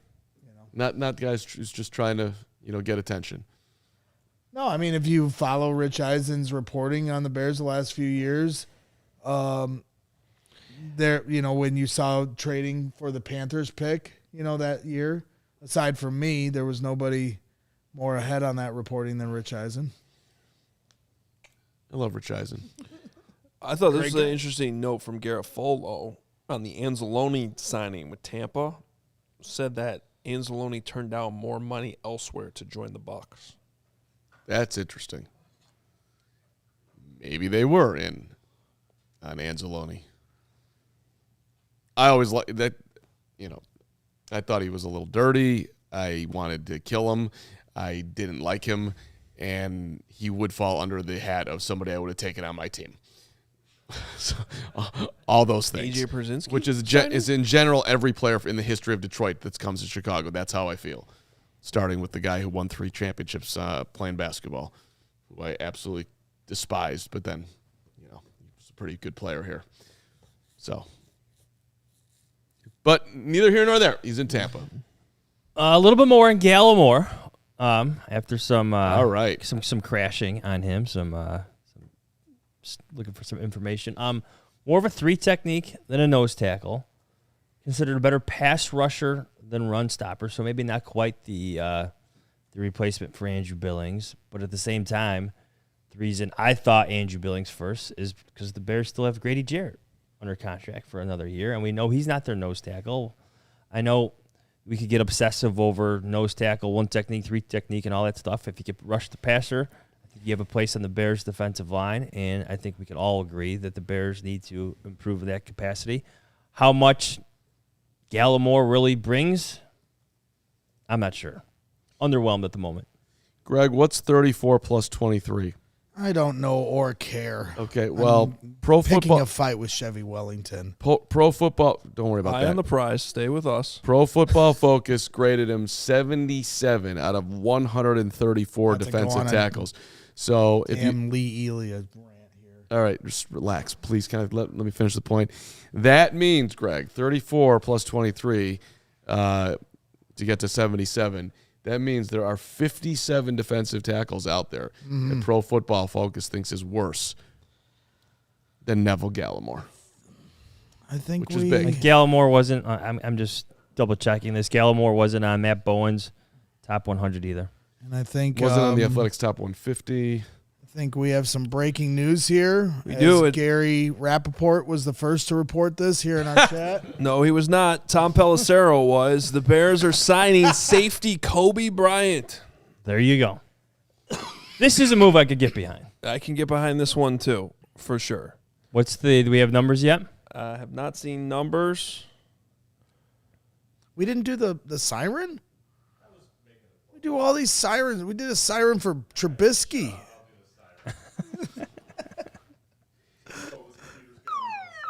So yes. Here, there it is. Finally, I like it.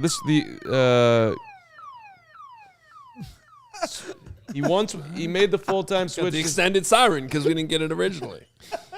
Extra siren. Corner to safety. He made that transition where he just played safety back in 2024. Killing me with this. It's too far. I'm not comfortable there. When you turn your head this way, you're not talking into it. I just need to be comfortable. Keep me in a comfortable spot. The people want to hear you, except for Pizzatola. Pizzatola's happy with your mic discipline. Yeah, Pizzatola loves your mic discipline. Listen, this is a Super Bowl champion coming in here. Got to experience that. You got to like that. The Athletic talked about having reliable eyes and positioning in the deep part of the field. He can support the run. So he comes up and hits. Baldy's got videos on his Baldy breakdowns on that. And then what I like with the Athletic added, his corner traits show up when he's carrying vertical routes and driving on routes underneath. You want anybody who's got some elite cover skills, to me, and who can hit, that's exciting. Plus his age, plus his winning experience. I like the investment here, depending on the money. From Matt Bowen, he was the 43rd ranked free agent on his list. An interchangeable safety with the vision to get a jump on the ball from depth. Bryant had 4 interceptions in 2025, a good fit as a deep half defender in a zone scheme. Bryant can also spin down to patrol the edges as a cutoff defender. There's some urgency to his game. Bryant has 7 interceptions, 2 forced fumbles, and 5 passes broken up over his past 2 seasons. Now, do you think this means that Byard's done? As in not coming back? Got to see the numbers. Well, here's what's interesting because I'm looking up the snap counts from PFF. So they got him lining up as a free safety 908 snaps last season. This includes the postseason, and in the box only 177 times. So that is definitely more of a free safety as much as they play too high than so for fans asking box. if this is a Brisker replacement or a Byard replacement. I don't know the answer, but there's a lot of signs here saying that this could be a Byard replacement. Which Byard's more of your center field. It feels more Byard to me. Which would then, we'll see. Dennis Allen also likes interchangeable safeties, though. Absolutely. Guys who could do both. Yeah, absolutely. And if, let's see, we'll see how Byard, we're not punting on Byard still being a part of this, but if he's not, they get, more of a stopgap type, or maybe I keep bringing back C.J. Gardner-Johnson, who's played both corner and safety as an interchangeable type. But then I think this also opens up the doorway to number 25 being the number 25 pick in the draft being a safety. That's certainly on the table. Well, best player available, if that's what they think. Do we have the numbers on this? Here, you find it. I could read some of his draft profile from a few years ago. We got it? 3 years, $40 million. Was there a guarantee on that? No, guarantee no. Okay, so the rumor number here, and I saw it in the chat, just want to make sure it was right. 3 years, $40 million. They went. It's not a nothing investment, obviously, here, team. I think that's more than they're willing to pay Byard. Talk about over $13 million APY. Again, you always want to see what the final numbers are, what's guaranteed, what's incentives, what's the bonuses and things like that. But that's a significant investment at safety, which I think changes a lot. I think it changes, who else is here. I think it changes what you do in the draft. You invest that much money in the safety position in free agency. I don't. You're definitely not paying another safety. No way. Right, but I'm saying you might not. You have to pay at least one more. You can't go into the draft with just one wide open spot. Right. There's another safety coming in some. Yeah, some sure, but a value play, you would think. You're not going to pay two safeties premium money. You wouldn't think, right? That'd be. No, I'm saying you're probably not using a first round pick on a safety. Oh, okay. You're spending that much money on. No, I'm not saying. Now they have a track record for drafting best player available. So, I agree with that take too. You maybe you still do if it's the best player on your board, but this is a significant investment at the position, no question. So Coby Bryant broke into the league. He was actually drafted as a cornerback. Mm-hmm. So this is his NFL.com draft profile from Lance Zierlein, who I think does a fantastic job. Productive 4-year starter whose experience sharpened his football IQ and leadership qualities. Bryant has good size and can be a real-time route reader with above-average ball skills and an anticipatory brand of coverage. He will need help against NFL deep speed and could struggle in an off-man capacity when he has to transition and match route breaks throughout the game. Zone cover schemes that allow for more linear, eyes-forward approach should play directly into his strengths and allow him to be a cornerback 2 or cornerback 3. He obviously ascended, became the player he is today as a safety. Listen, he can come up and hit. He's not super fast, but he's got good. He's faster than Byard. If we're just talking pure speed, and he's younger. So there's a lot there. But look, Kevin Byard has been an incredible guy in that locker room, and he was phenomenal on the field this year too. So I get that it was getting expensive there, and the Bears are trying to get younger, and you can't keep guys around forever. But that is, and Ben talked about it at the end of the year, that this group, it was a special group that put the Bears back on the map, really, and that guy was a huge leader in the room. So, I mean, I don't know how many times Bears PR put Kevin Byard up in front of the media, but it was a ton. He was the NFL Good Guy Award winner, wasn't he? Adam? The local one? Yes. For us? Yes. Yeah. The Chicago Media NFL Good.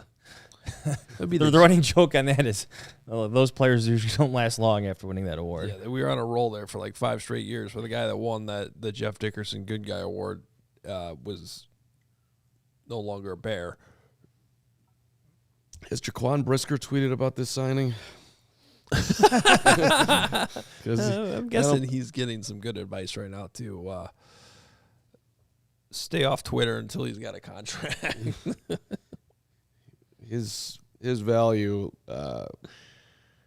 he's not in the top 100 of free agents on some people's. Byard or Brisker. Brisker. Yeah, I mean, well, look, and that might be part of this. I wonder if Brisker, you could still get him back pretty cheap. Yeah, maybe the market returns to the Bears' favor. That was one, would they do that? I'm still looking like you go up the middle of the defense, right? And you're talking about, you'll at least have Grady Jarrett back up front, but you're losing Tremaine Edmunds, losing Byard in the back. There's a lot. It's a significant amount of leadership. And same thing on offense. Your man in the middle, Drew Dalman's gone. So. No. Steven asked if this takes the Bears out of Trey Hendrickson. I don't think so. No. But Yeah, I also the don't NFL know. salary cap's We not also real. don't have any indication that they're in on Trey Hendrickson. We also don't have any indication that Trey Hendrickson wants to play for Dennis Allen. Mike McDonald later at the back end of the year after Coby Bryant's third interception said after the game that his interception came on a play in which the Seahawks busted a coverage. And McDonald went on to say about him, having a post safety that can erase some of those things, you need those guys. He's playing at a high level right now. So obviously starting to peak over these last 2 years and, recognizing things. When things aren't going right, do you have the answers? I think the very interesting part of this, Steven's trying to talk to you, Greg. The interesting part of this to me from Coby Bryant's standpoint is how different of a scheme this is from what they've been doing in Seattle, right? Like, so, you're talking about a lot of too high safety. They stopped the run on it too high. There's a lot of people talked about that going in and out of the Super Bowl. This defense plays a lot more man under Dennis Allen, and he's proven to be a versatile player, but he's going to be tested here because this is definitely a different scheme. I'm thinking of Al Harris's impact. Yep, like, that's a on good this evaluation. I know what you're saying about man coverage, but sometimes like Kevin Byard would be allowed to read and react on certain routes to help set up quarterbacks. He did that so well against the Raiders, for example. These looks to own that Al Harris has consistently preached about since joining the Bears. I feel like Coby Bryant fits that. Like he fits that mold of being able to read and react, to be able to play quarterbacks, be able to bait quarterbacks, to go get the football, because that's what they want more than anything is the takeaways. And I like over the past couple of years with Coby Bryant, you've seen those takeaway numbers go up. All right, first of all, just hearing you say the name Coby Bryant over and over again is just very enjoyable because, Mamba mentality, let's go Bears.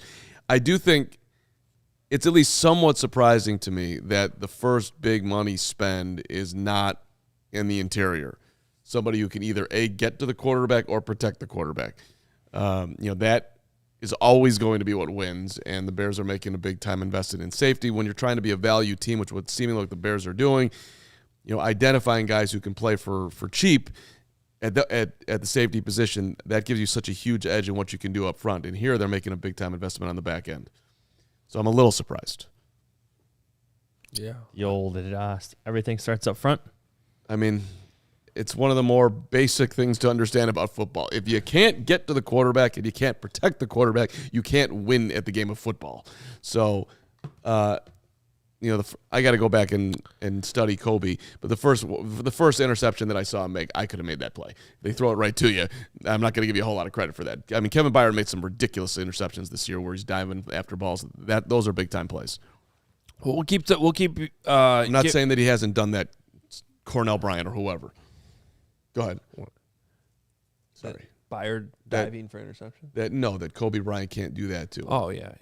I just haven't. Well, we'll keep you updated on Kobe Bryant, what it means, and certainly what it means for Kevin Byard. One update here up north in Green Bay, Kingsley Enagbare signing with the New York Jets. So they've traded Rashawn Gary, lost Enagbare on the same day.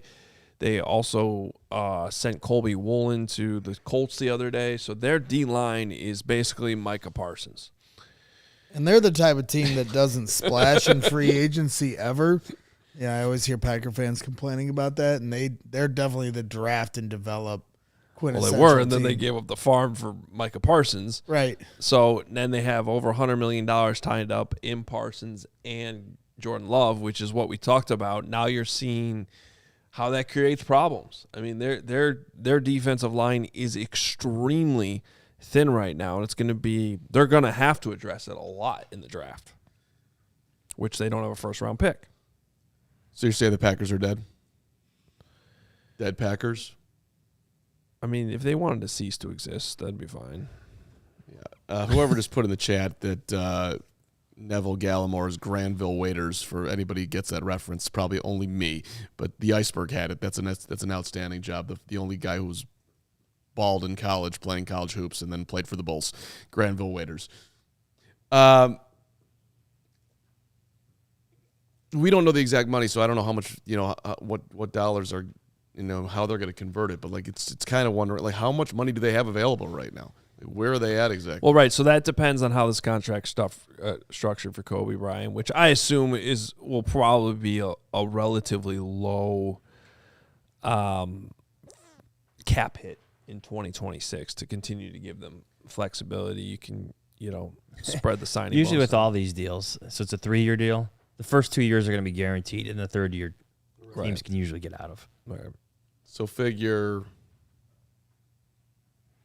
13 a year guaranteed, somewhere in there. That would be my guess, roughly. So if you just did 13 and then you put in Neville, that's 6. You're at 19. They had 25 plus coming in. Yeah, but I don't think it's going to be a $13 million cap hit in year one.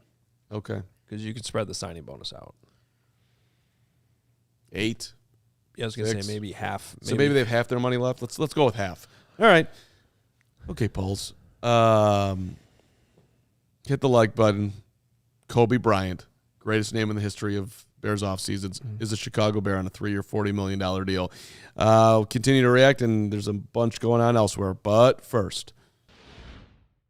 Hey, listen, guys, spring is here. We got so many great things coming up from a sporting standpoint, and you want to make sure you spring into flavor at Hooters. Hurry into Hooters for their deal of the season, your choice of 10 boneless wings or 10 buffalo shrimp served with curly fries or tots for just $9.99. Check out the Big Fish Sandwich, Yes. Mark Carman. Perfectly Carm's seasoned, favorite. tender cod, grilled, blackened, or hand-battered and fried. Gotta go Catch blackened. all the madness at one of their 11 Chicagoland locations, or check out originalhooters.com to find one near you. Hoops at Hooters means hot wings, cold beers, and Hooters girls. If you're watching at home, grab Hooters to go and order online now at order.hooters.com. Cheer on your favorite team from any of the 11 Chicagoland Hooters locations, and then check them out at originalhooters.com. We appreciate them. Can you believe that we are already into March? But just because we're into March, it doesn't mean we're giving up on our goals for the year. Never. Check out Huel right here. Yeah. Perfect solution for high protein, routine support, busy days, and convenience. Like today, free agency's going on. We're all busy. We're doing a marathon show right now. Give Steven another one. Huel is going to get us through this because it is ready to drink, and it's going to save you breakfast, post-workout, meetings, school drop-off, errands. They got you covered for everything. It's a complete meal that you can drink and stay consistent with. It's always going to no one likes to cook. I actually kind of like cooking, but no one likes to clean up, right? That's the worst part. Nobody has time to do it 3 times a day. Exactly. 35 grams of protein here in Huel, 27 essential vitamins and minerals, no artificial sweeteners, colors, or flavors. It's gluten-free. So check out our limited time offer right now. Get Huel today with our exclusive offer, 15% off online with our code BEARS15. New customers only. Thank you to Huel for partnering and supporting our show. Huel.com/BEARS15. If you're busy, this is a game changer. All right, just some of the latest that are going on. Hoge, your big day in special teams. The Falcons are signing Nick Folk to a 2-year deal. He's 41 years old. Dude's still getting after it. The Lions are signing center Cade Mays over from the Panthers. As Detroit getting some, depth on their offensive line. Also, in addition, of course, we're reacting to the Bears and Coby Bryant on a 3-year, $40 million deal. And Hoge, former Vikings punter Ryan Wright, 4-year, $14 million deal, 8 of it guaranteed with the Saints. That guy's, this is a big day for you, head special teams coach. Punter's getting $8 million guaranteed. Well, if you're looking, don't put the ISO on me on that one. I don't know who these people are. It's just punter talk. Just lean into punters. Look. Here's punters have value. Right, here's my takeaway. We're an hour and 40 minutes into a Bears free agency show, and you're throwing me kickers and punters. The Bears haven't done a lot so far. We're scuffling. If that's what's going on. It certainly is not that they traded for Maxx Crosby or they signed Trey Hendrickson. We're trying to get super excited about a safety, which I think. Well, let's refresh on some guys that are still out there, just off the top of my head. Trey Hendrickson's still out there. Rashid Shaheed is still out there. Those are 2 guys. We should probably update. What do you got here? Here are the safeties. Here's safeties, obviously. Well, Brian Cook, I think we were expecting him to get paid. Maybe he's paid pretty well. He probably still will. Nick Cross, Jaquan Brisker, Jalen Thompson, Kevin Byard, surprisingly, might not be a Bear at this point. Reed Blankenship is somebody. Do we have one for linebackers? Let's look at linebackers because that's a spot where the Bears haven't really made him. Do you want to pay for the top guy, Devin Lloyd? I like Devin Lloyd. It's a first-round pick from 2022. Steven likes Devin Bush a lot. He's got speed. I like Leo Chenal, not just because he's a Badger, because I think you can do a lot of different things. I like Nakobe Dean a ton, too. Quay Walker coming over from the Packers, I think, is something to consider. I don't think they really wanted to lose him, but then they went and traded for, Zaire Franklin, right, from the Colts the other day. Anzalone should be we'll go ahead and cross him off that list because he did go to the Bucs. Cross him off. And the Demario list. Davis is off that list too because he's went to the Jets. But there's still guys out there. Yeah, I mean so far the biggest deals off the board. Trey is still there, but Jaelan Phillips got $80 million from the Panthers, a guaranteed $120 on the total deal, and the Chiefs going all in on Kenneth Walker, which was Kansas City upgrading their running back room with the Super Bowl champion. That was a big time play, and Malik Willis, which could have a ripple effect to the Bears going to Miami, and these are your top free agents out there, and Alec Pierce, of course, staying with the Colts for $120+ million. But Taylor Decker's still sitting around here. Where are the Bears going to spend whatever money they've got left to bring in a left tackle? I like Taylor Decker as a fit for the Bears. As the fourth chair just looks better now. I should have mentioned that Patrick Norton just so much better is just really leaning into the Grizzly offseason look over there. You're on another level. What is going on? I don't know. Quarter life crisis. Quarter life crisis. Yep. I had mine at 30, so that was your quarter life You're crisis? going to live for a very, I've said very it's my long midlife, time. and people push back on that, so it can't really be my quarter life. So it's somewhere in the middle of the two. Yes, that would. Now who's doing math? Right. I got a text from one of my friends who's watching who said, by the way, Carm just said on the podcast that 34 plus 23 is 77. I said 57. I thought you said 57 too, so I'm calling him out. I mean, I might have gotten it wrong, but I meant 57 if I did that. My bad. I like the idea of Taylor Decker. I think when that when that news came out last week that he was still going to play and that they couldn't come to terms on a contract or a pay cut, I should say, and that he was going to be released, talk about just somebody that seems to make a perfect fit for the Bears as a stopgap, knows the system, knows the coach. Now, the thing about that is, though, what's his market? Because if he didn't want to take a pay cut with the Lions, he's probably thinking he can get at least that much, if not more, on the open market, and the Bears would have to pay that much. So I would get then if that's the case, it's more than him being a stopgap. He's your starter for at least the next 2 years, 3 years. Right, but that's a lot of wrinkles with that one, right? Because does he even know that he wants to play more than one more year? Right. He's someone who's been talked about as a retirement candidate this offseason, too. Right. Well, they didn't know that he was coming back. Right. Right. So His release even happened I don't yet? think it's been officially processed. Okay. Yeah. So never mind. Which also complicates that. And maybe they're trying to block him from the Bears. Do you anticipate the Bears will be players for any of the edges? Would Odafe Owe, would they consider a young guy who was very effective this year when he got to the Chargers, but before that he wasn't getting to the quarterback at all? What was Jaelan Phillips' deal? 4 years, 120? Yep, 80 guaranteed. I mean, not That if was expensive. I mean, not if there's Yeah. the money is like that. Right.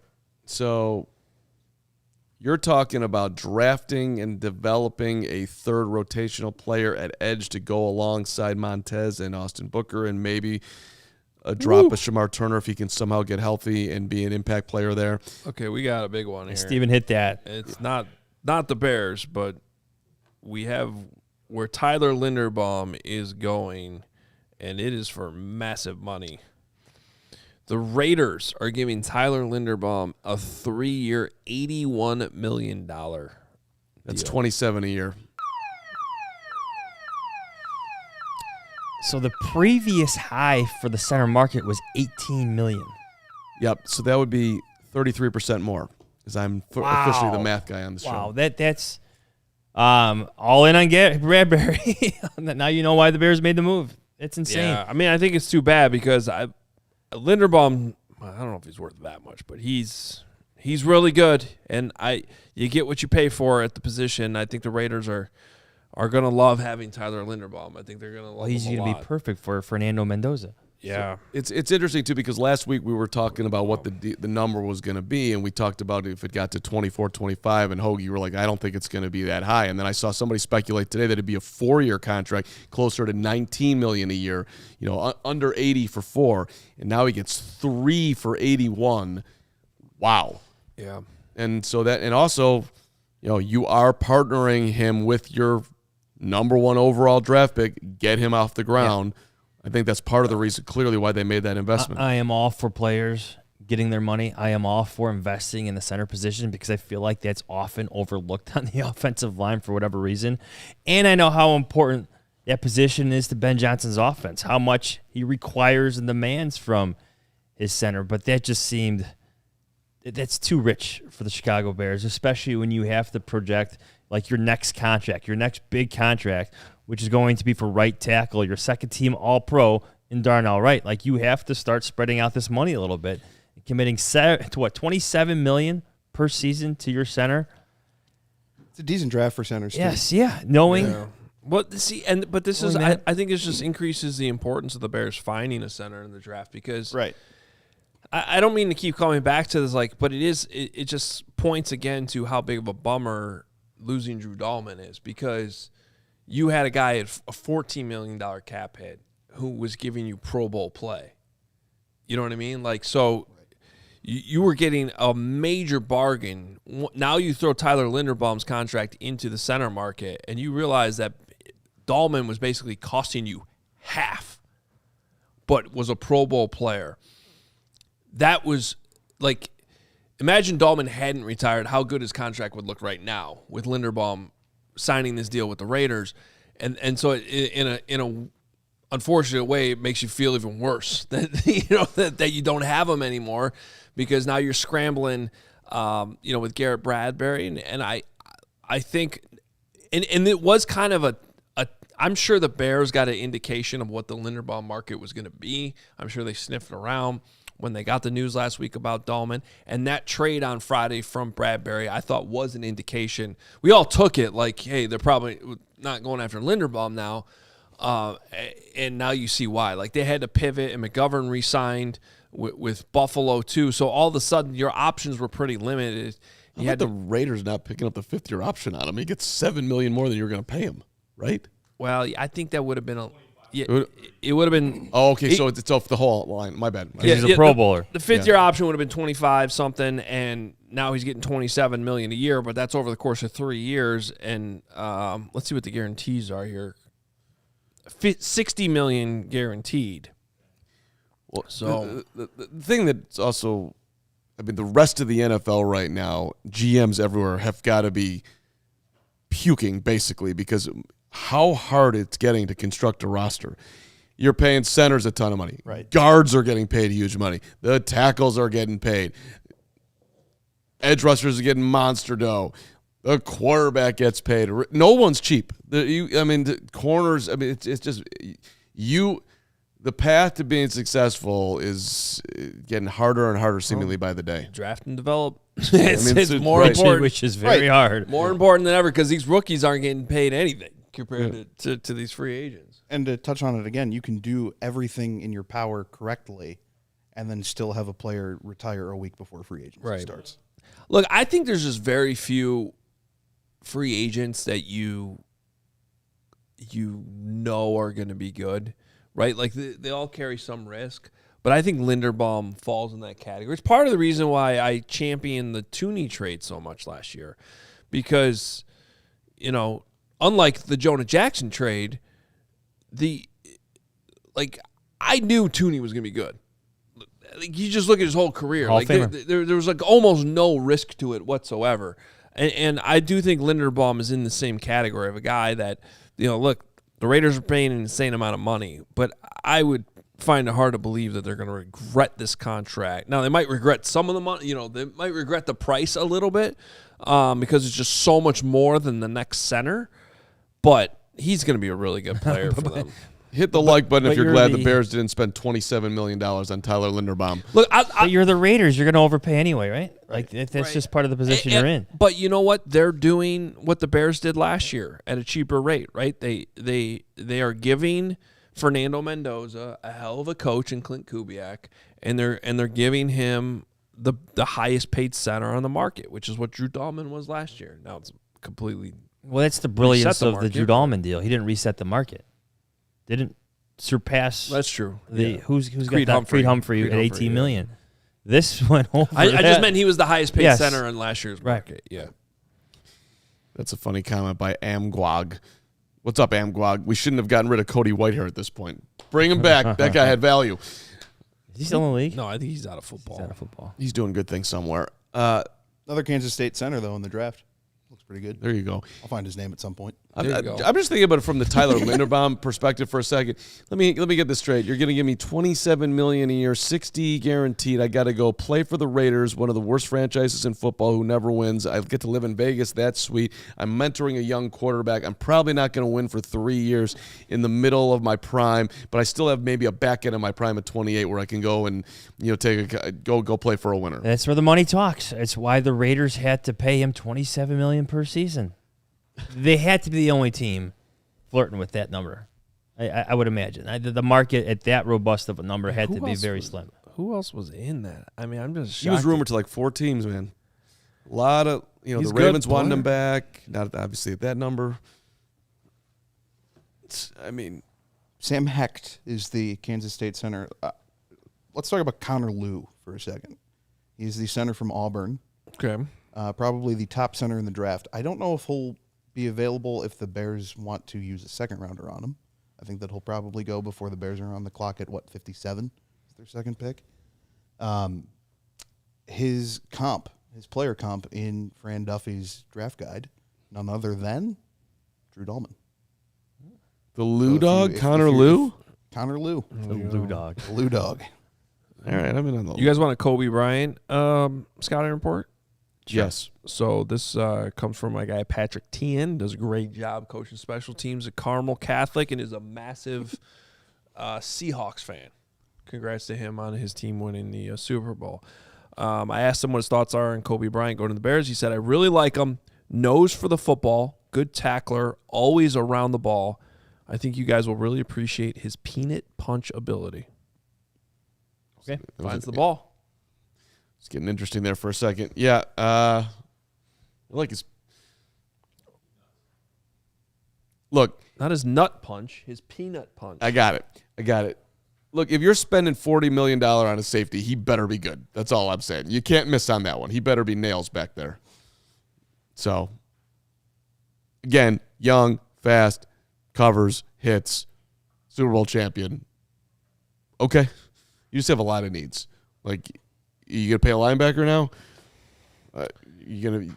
Who? Well, you got to pay somebody. Well, if right. you're just looking at the Bears like roster, their depth chart, there's 2 spots open. It's safety next to Coby Bryant, and it's left tackle.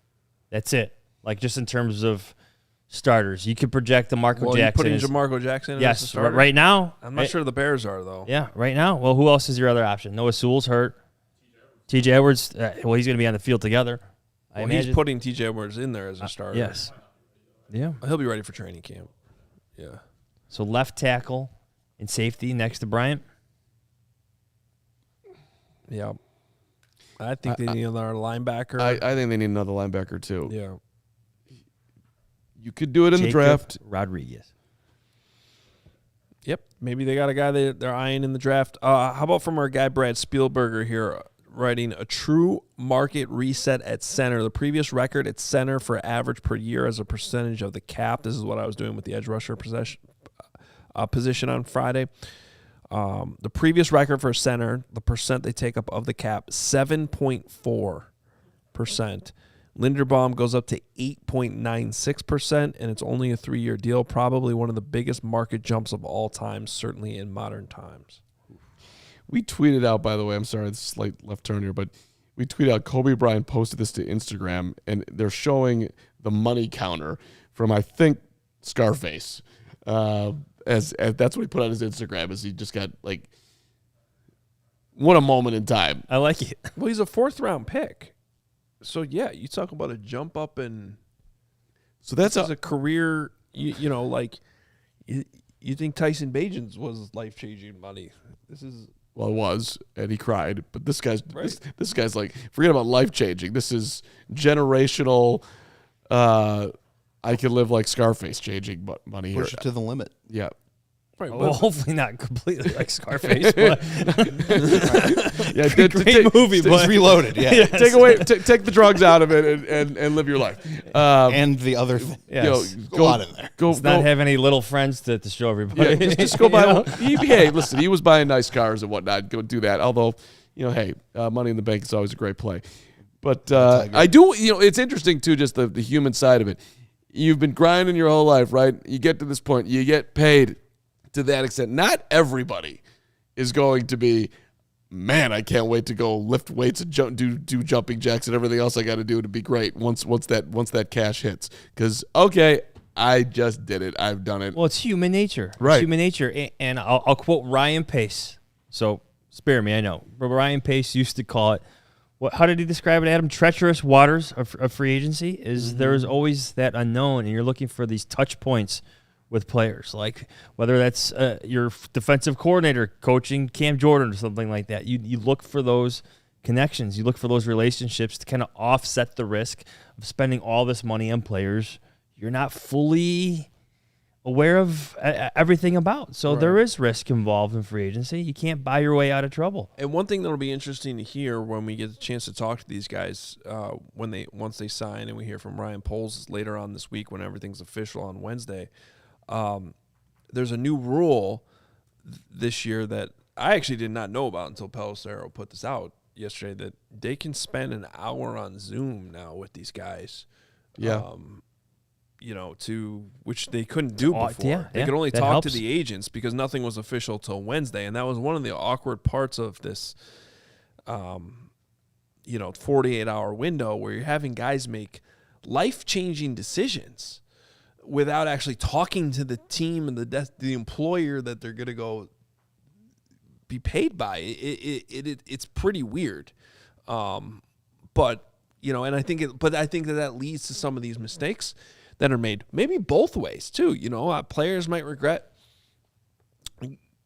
I'm just looking at Neville Gallimore right now, trying to figure out where he fits, because as you brought up earlier, Jahns, he's more of a 3 technique. I'm looking at his snap counts on PFF. That he lined up more in the 3 technique than he did at nose, like way more. And you already have Grady Jarrett there, and you already have Javon Dexter on the team. So, does this mean Dexter's going to be traded? Well, yeah. I've been kind of surprised at how many people have sort of pushed back at that idea, but maybe it just means that they are going to stick him more. Maybe he's more of the Andrew Billings replacement and plays more at the 1 technique. You just need waves of players up front at this point. If you're not going to have a premier player, a true multiplier up front, you just need waves and waves and players. And that's not a bad outlook. Like you said earlier, sometimes when you have that high investment in a high-end pass rusher, it doesn't always deliver. But at the same time, you need more up front. You do, against the run and against the pass.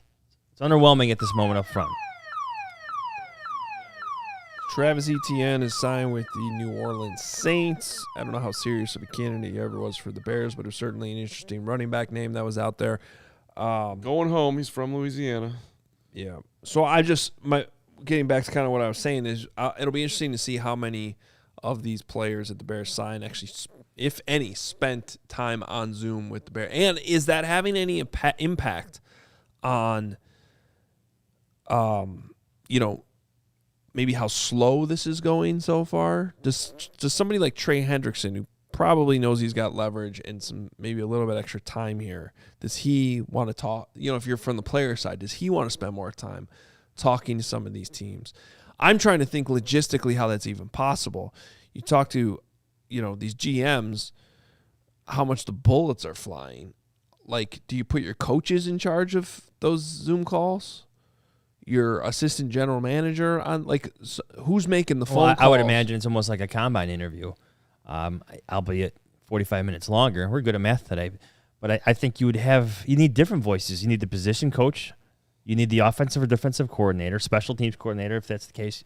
You need multiple voices in there asking different questions and getting their own research done. But depending on who the player is and how much leverage they have, it could be more of a recruiting call. Absolutely. Than the other way around. It's when you bring in Ben Johnson, the closer.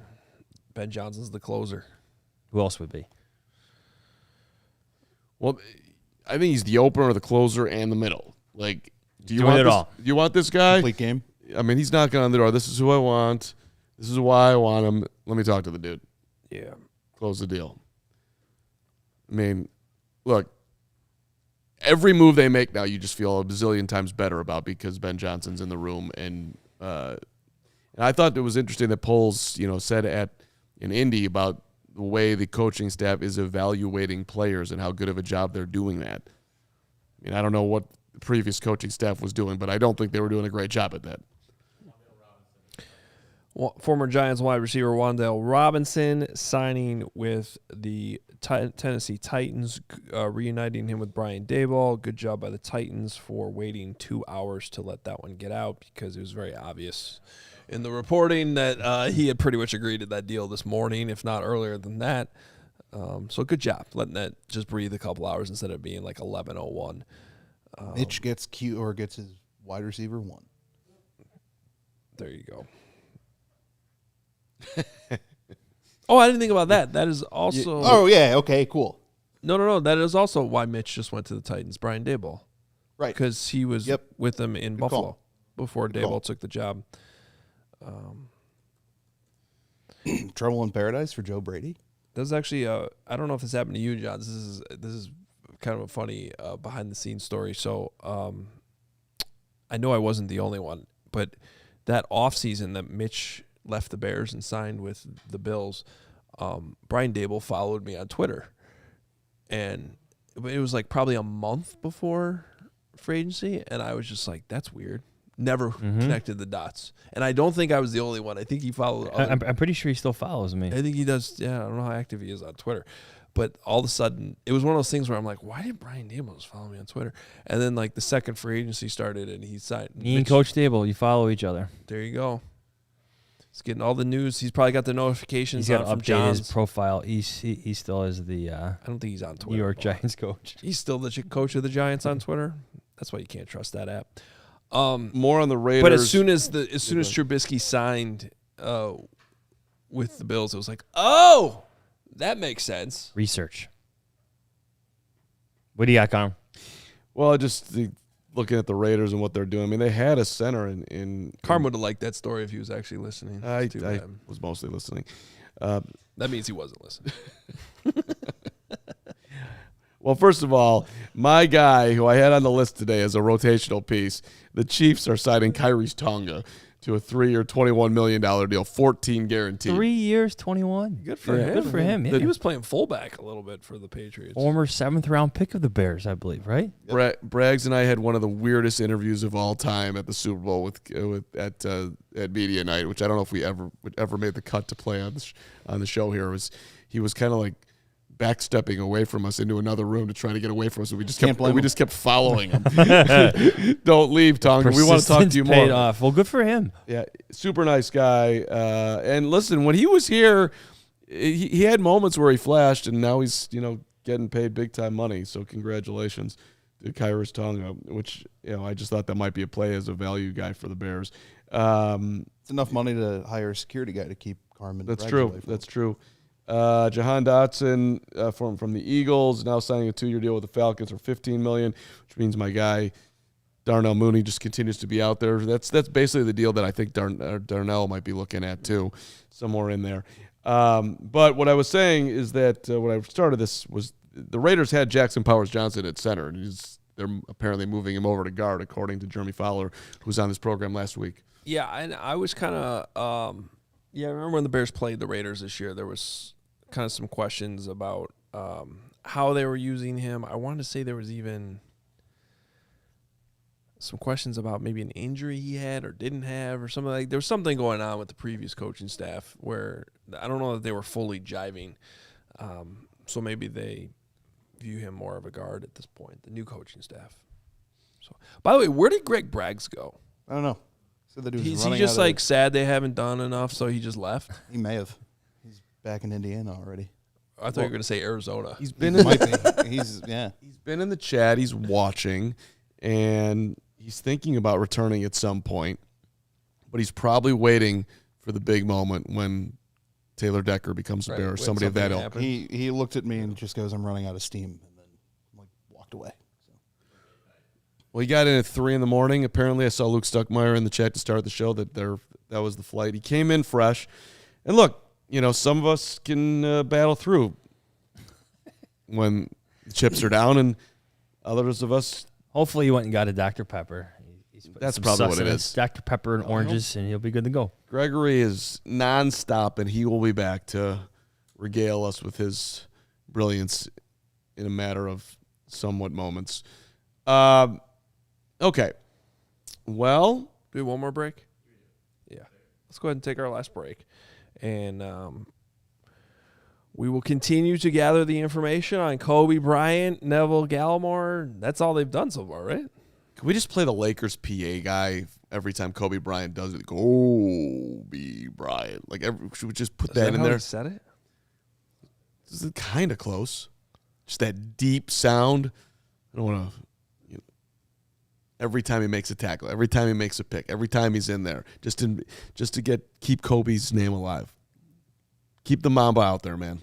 Okay. We'll get Tim Sinclair on that. I was going to say, I think Tim, why don't you just ask Tim Sinclair to come up with something awesome? All right, I'll talk to Tim. Tim's the man. Okay. Tim supports the show. All right. But first. Hey, whether you need snapbacks, truckers, fitteds, beanies, or tees, Branded Bills has you covered with performance and style. If you're looking for some gear to make your brand stand apart from the crowd, Branded Bills has you covered with the best custom headwear. Start your order, and their dedicated team will help you create the exact custom apparel you need. Our GM, Jake Flanagan, walked in with a custom Hogan Johns hat from Branded Bills.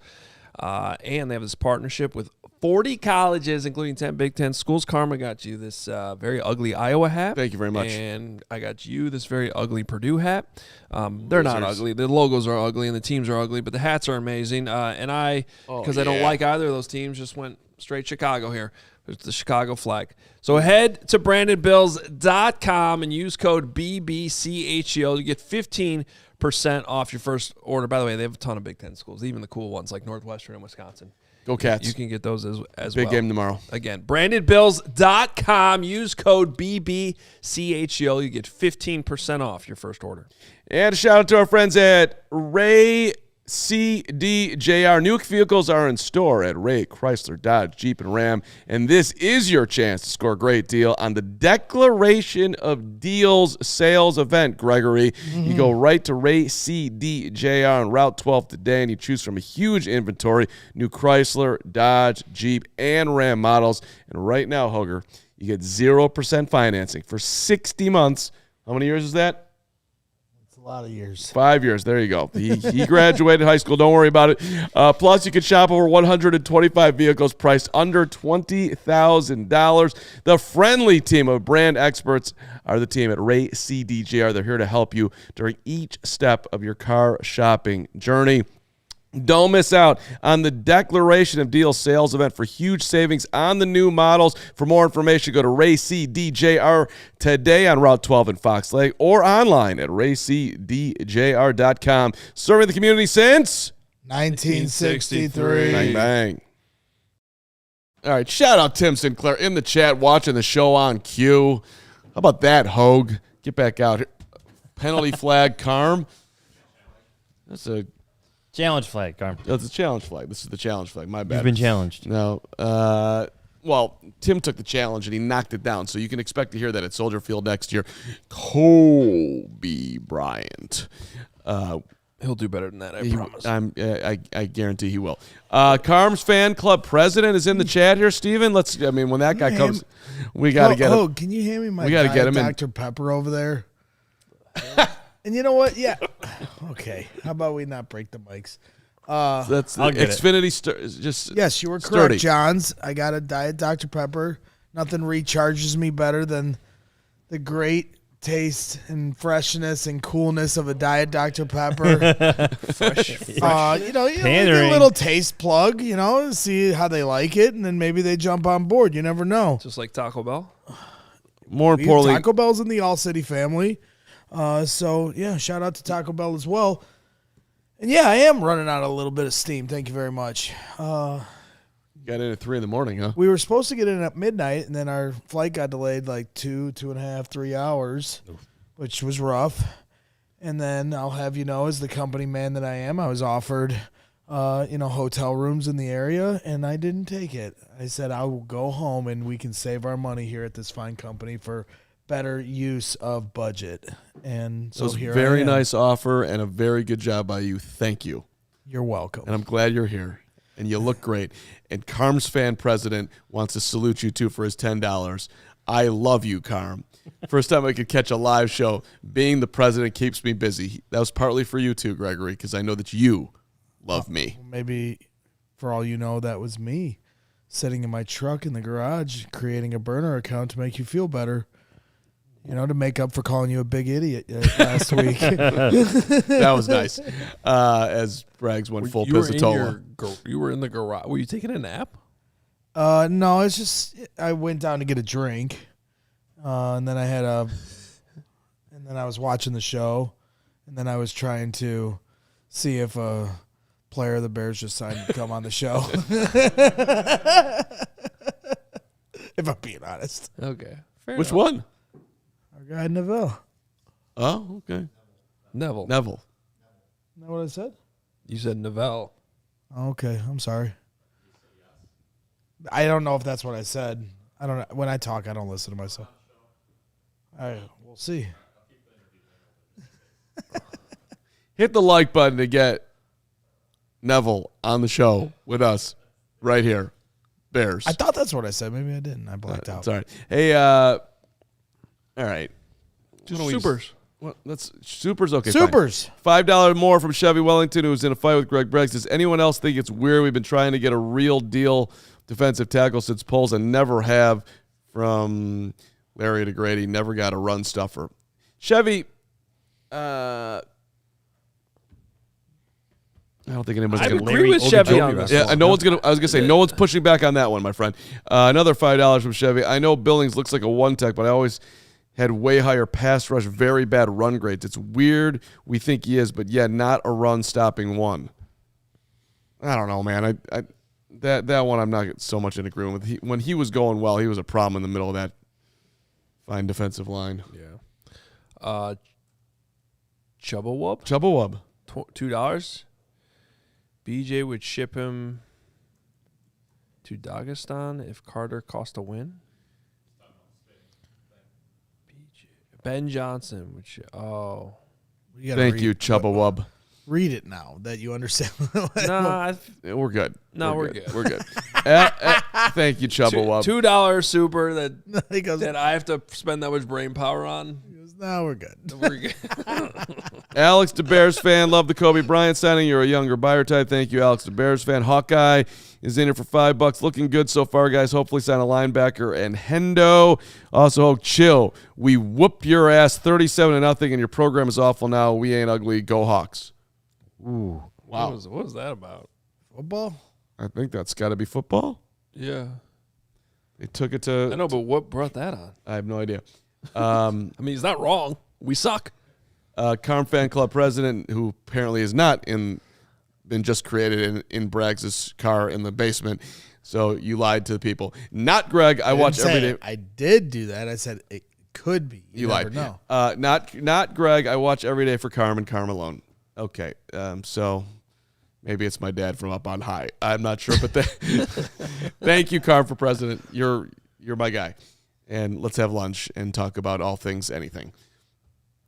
All right. Raiders still doing moves. I'm seeing your Jalen Nailor 3-year deal. I like Jalen Nailor, with man. the Raiders.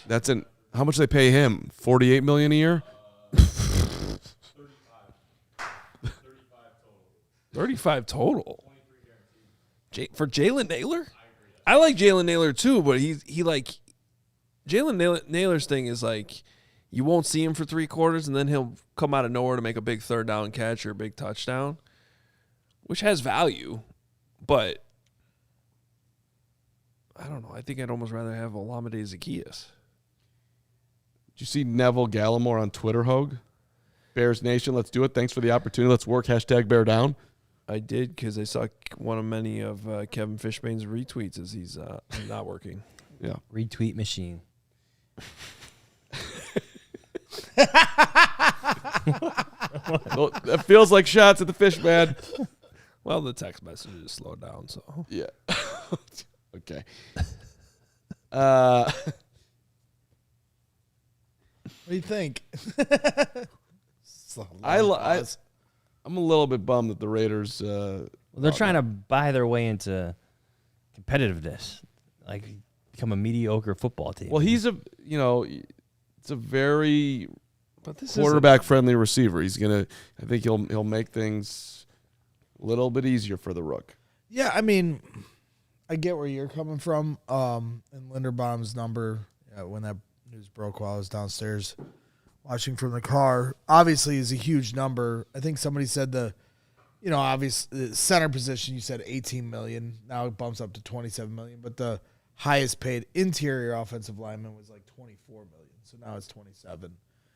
And I just think based off of what we saw last year with Caleb Williams, I don't think you can put a price on how important that is for a quarterback's development. And so I don't begrudge them for making that move, even if it does hamstring them in other ways, because all that matters for the Raiders over the next 3 years is that they get it right with Fernando Mendoza. And so, Tyler Linderbaum is going to help that go a long way. And so I get it. I totally get it. Yeah. You got a question here from Pizzatola. Number one need for the Bears right now, in my opinion, I think it's left tackle. You have to straighten out that situation. You have to bring in some veteran experience to add to that room before you go into the draft, whether that's spending a little bit of money or finding a trade partner. Well, that room needs to. We were talking about that earlier. It was reported that Trent Williams might be on the trade market. or, I know a lot of people are still looking at Taylor Decker, left tackle from, the Lions, obviously, and that connection. And, I think, Hoge, you were asking what would you rather have there? I think that's an interesting question. Well, I'd rather have Trent Williams, but the $30 million cap hit, I think it's $32 million maybe. Like, one's realistic and one doesn't seem very realistic. The thing about Taylor Decker that Jahns brought up earlier is he hasn't actually been released. He's requested his release, and he put out that statement, but he hasn't he can't sign with the Bears. It could be negotiating tactics. It could be. Could be negotiating. Could be the Lions just playing games and being like, fine, we'll release you, but we're not doing it until Wednesday at 3 o'clock. So if I'm going through the roster, left tackle stands out to me. I think you need linebacker depth, so that's 2 needs. You need another starting safety, right? You need some juice in that return game. You can bring up your guy over and over again, but I think the Bears need to add there.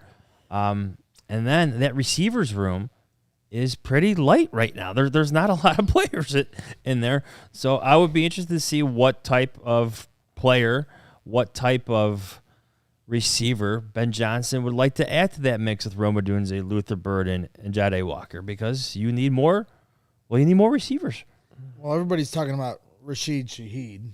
Obviously. I would love that one, but it was a big pickup for the Seahawks, the trade deadline last year coming over from the Saints, and that fills 2 needs of what you just said, return man and receiver, right? Yeah. Ben Johnson likes variety in that room. He doesn't want another version of Rome Odunze in there. He wants speed or some type of a different skill set to bring into the mix so he can mix and match with his plays. And how much is Shaheed going to fetch? A lot of money.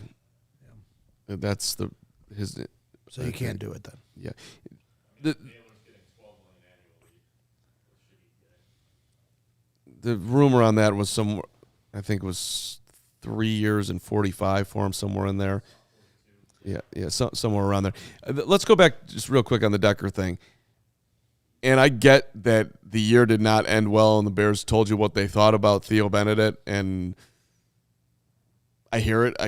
But I do personally believe there's something there. That guy has size. He was excellent as a run blocker. He's going to work. I'm with you. Absolutely. You have Dan Rochar to teach him. It was a playoff game. You had to win it. Joe Thuney, I get it. You felt like it was your best option. But punting on him as if like that he couldn't pair up with Thuney there and have a great offseason to be better, it wouldn't freak me out if you were at least in some level of competition with a left tackle coming in here as some level of insurance. I'd be okay with it. Well, I'd say this much. If you had to make me pick for next year, because they have to try to bridge the gap to this left tackle solution a year from now, who I'd rather have Braxton Jones brought back on a 1-year deal. Don't worry about me. Or Theo Benedict playing left. I'd take Theo all day. I know a lot of people are like, hey, it makes a lot of sense to bring Braxton back. He's familiar, and 1-year bridge to figuring this out later. I don't personally would be depressed if we had to go back down the Braxton Jones road. All due respect. I don't think you that's have to happening. give yourself some options and time. You could still have the highest hopes for Ozzie Trapillo, but until you see him get back on the football field Correct. from his serious injury, you don't know. It's now you love certainty. You need certainty, and now Ozzie Trapillo is in that uncertain category because that's a serious injury to come back from. I think the most responsible thing the Bears can do in regards to Ozzie Trapillo is to operate as if Ozzie Trapillo will never play again. And I'm not saying he won't ever play again, but you have to conduct yourself as an organization for the next 2 months and for the next year, basically just looking at him and saying, we'll find out if he's a bonus later. And if you have some kind of a left tackle solution that presents itself, and now all of a sudden Ozzie Trapillo, imagine if the Bears are on a playoff run in December next year, and all of a sudden Ozzie Trapillo comes back, and he's your 6th offensive lineman, which is used a lot in this offense. And imagine the road grading they could have. But that means you do not like try to look at this as, oh, well, when Ozzie comes back, he'll be ready to play left tackle. Don't put that on him. That's not fair to him. You've got to slow play him back and put him in situations where he can succeed and work his way back to what he, looked like he was earning. Look at at Braxton Jones this year. He didn't look right the entire duration of training camp. Yes, he won that starting job, but he was competing against two inexperienced players and eventually lost that battle at left tackle and then ended up on IR because the Bears gave him time to get ready. Ozzie Trapello's injury is more serious than Braxton Jones. Honestly, I don't think you should even talk about him. It's maybe even 2027 to being a realistic option for you at starting left tackle. Right. We know that one thing we do know, he's not playing next year. So unless it's the very end of the season, there's some miraculous recovery. So just let's take him out of the mix. And listen, if Braxton Jones is back here, the most surprised guy about that would be Braxton Jones. That guy was very much operating that he knew exactly where this was going at the end of the season, that he's going to be, trying to get on a roster somewhere else to prove that he's back and can be a viable left tackle in the league. I saw Karan Amagaji being mentioned in the chat, and that seems like a crazy thought, but you did draft him in the 3rd round. He was hurt last year. As somebody who's competing for the spot, and you drafted him you've made knowing an that he was going to be a project. Right. Knowing that he lacked experience and knowing that he needed to get it. Right. Yeah, but that's going to take some sort of revelation on his own doing and development that he's doing on his own this summer, because they did not, of all the people they gave a shot to get, he never had a shot at left tackle. They gave everybody but him a shot. They gave a hurt Braxton Jones a shot. They gave Theo Bennett a shot. Then Ozzie Trapello, because they never gave Karan Amagaji a shot. They did not fall in love with Karan immediately last year, and then when he started to actually play better, then he got hurt. So I think he was actually at least slightly ascending when the elbow injury happened and knocked him out for the rest of the year. Well, but the type of injury there is interesting because remember it was the quad and the leg that he was really struggling with when he was drafted. Right. So the fact that wasn't the injury again last year means lower half wise, you could say that there's 2 years of development there, and it was really the arm that messed him up last year. Well, and again, that seems risky to me, and Braggs, I get what you're saying with you got to operate like Ozzie's never coming back, but the thing is the Bears actually do have the medical information, and they at least have some idea how likely it is that whether or not he's coming back, because if you just say, operate like he's never coming back, then you should probably draft a left tackle in the 1st round. Then they might. But then you wouldn't sign Taylor Decker now, is my point. So the information is still relevant to how they handle this before the draft. Plus, we're not exactly sure what they think of Ozzie, because last year they started out wanting him to play left tackle, moved him over to right tackle, started him, on the bench, and then nothing worked out at left tackle, so they gave him the chance, and he did fine, maybe even better than fine. But does that mean in the situation they were in, just because they let him play last year, that they want him there long term? Who knows exactly how they think about his future? This could be sort of a soft out for them because he got hurt and they can move on to. I think they were moving in the right direction with him. I no doubt it was going the right way, but do they really look at him like he's the guy there? They might. Well, it was going to be a big offseason for him. Yeah. And that's what makes this conversation really depressing. Right. Yeah. Because they were, think about it. Before the Trapello injury, they were locked in, all 5 offensive linemen. Now we're talking about, most of the show, we're talking about center and left tackle. It's depressing, from where they were at the middle part of December, to where we are now with the offensive line, with all the other injuries, or not injuries, all the other roster spots they still have. Well, they went from having arguably one of the best offensive lines in the league, top 3, top 5, to now having some question marks. Question marks you didn't want to have. We're a long way from the draft, and we're a long way from the end of the day, but I'm just going to flip it over to the other side of the ball. You do need people to get to the quarterback. So it's the way this thing seems to be lining up, you're going to have a pretty red-hot draft here in 2026 to figure out who's going to help out Austin Booker, who's going to help out Montez Sweat, and whoever else gets healthy enough in the middle of that offensive line. Which they haven't really proven they can do on defense. Right. Well, what's a defensive home run that Ryan Poles has hit in the draft? And/or free agency? I don't mean who they re-sign. I mean home run. What are you? What's Kyler Gordon for you? A double because of his Injuries? Yeah. They re-signed him, which is great, but I'm talking home run. Well, they paid Kyler Gordon like he was a home run. And he didn't play last year. Well, Tyreek Stevenson. the best one's Jervon Dexter, Hogue, is your answer. That's the best one? That's No. the defensive line? Well, I said on defensive defense line. in general. I said I gave you would defense. still say his acquisition of Montez Sweat's probably his best move up front. Which cost a second-round pick and $100 million, and he's not producing to that level.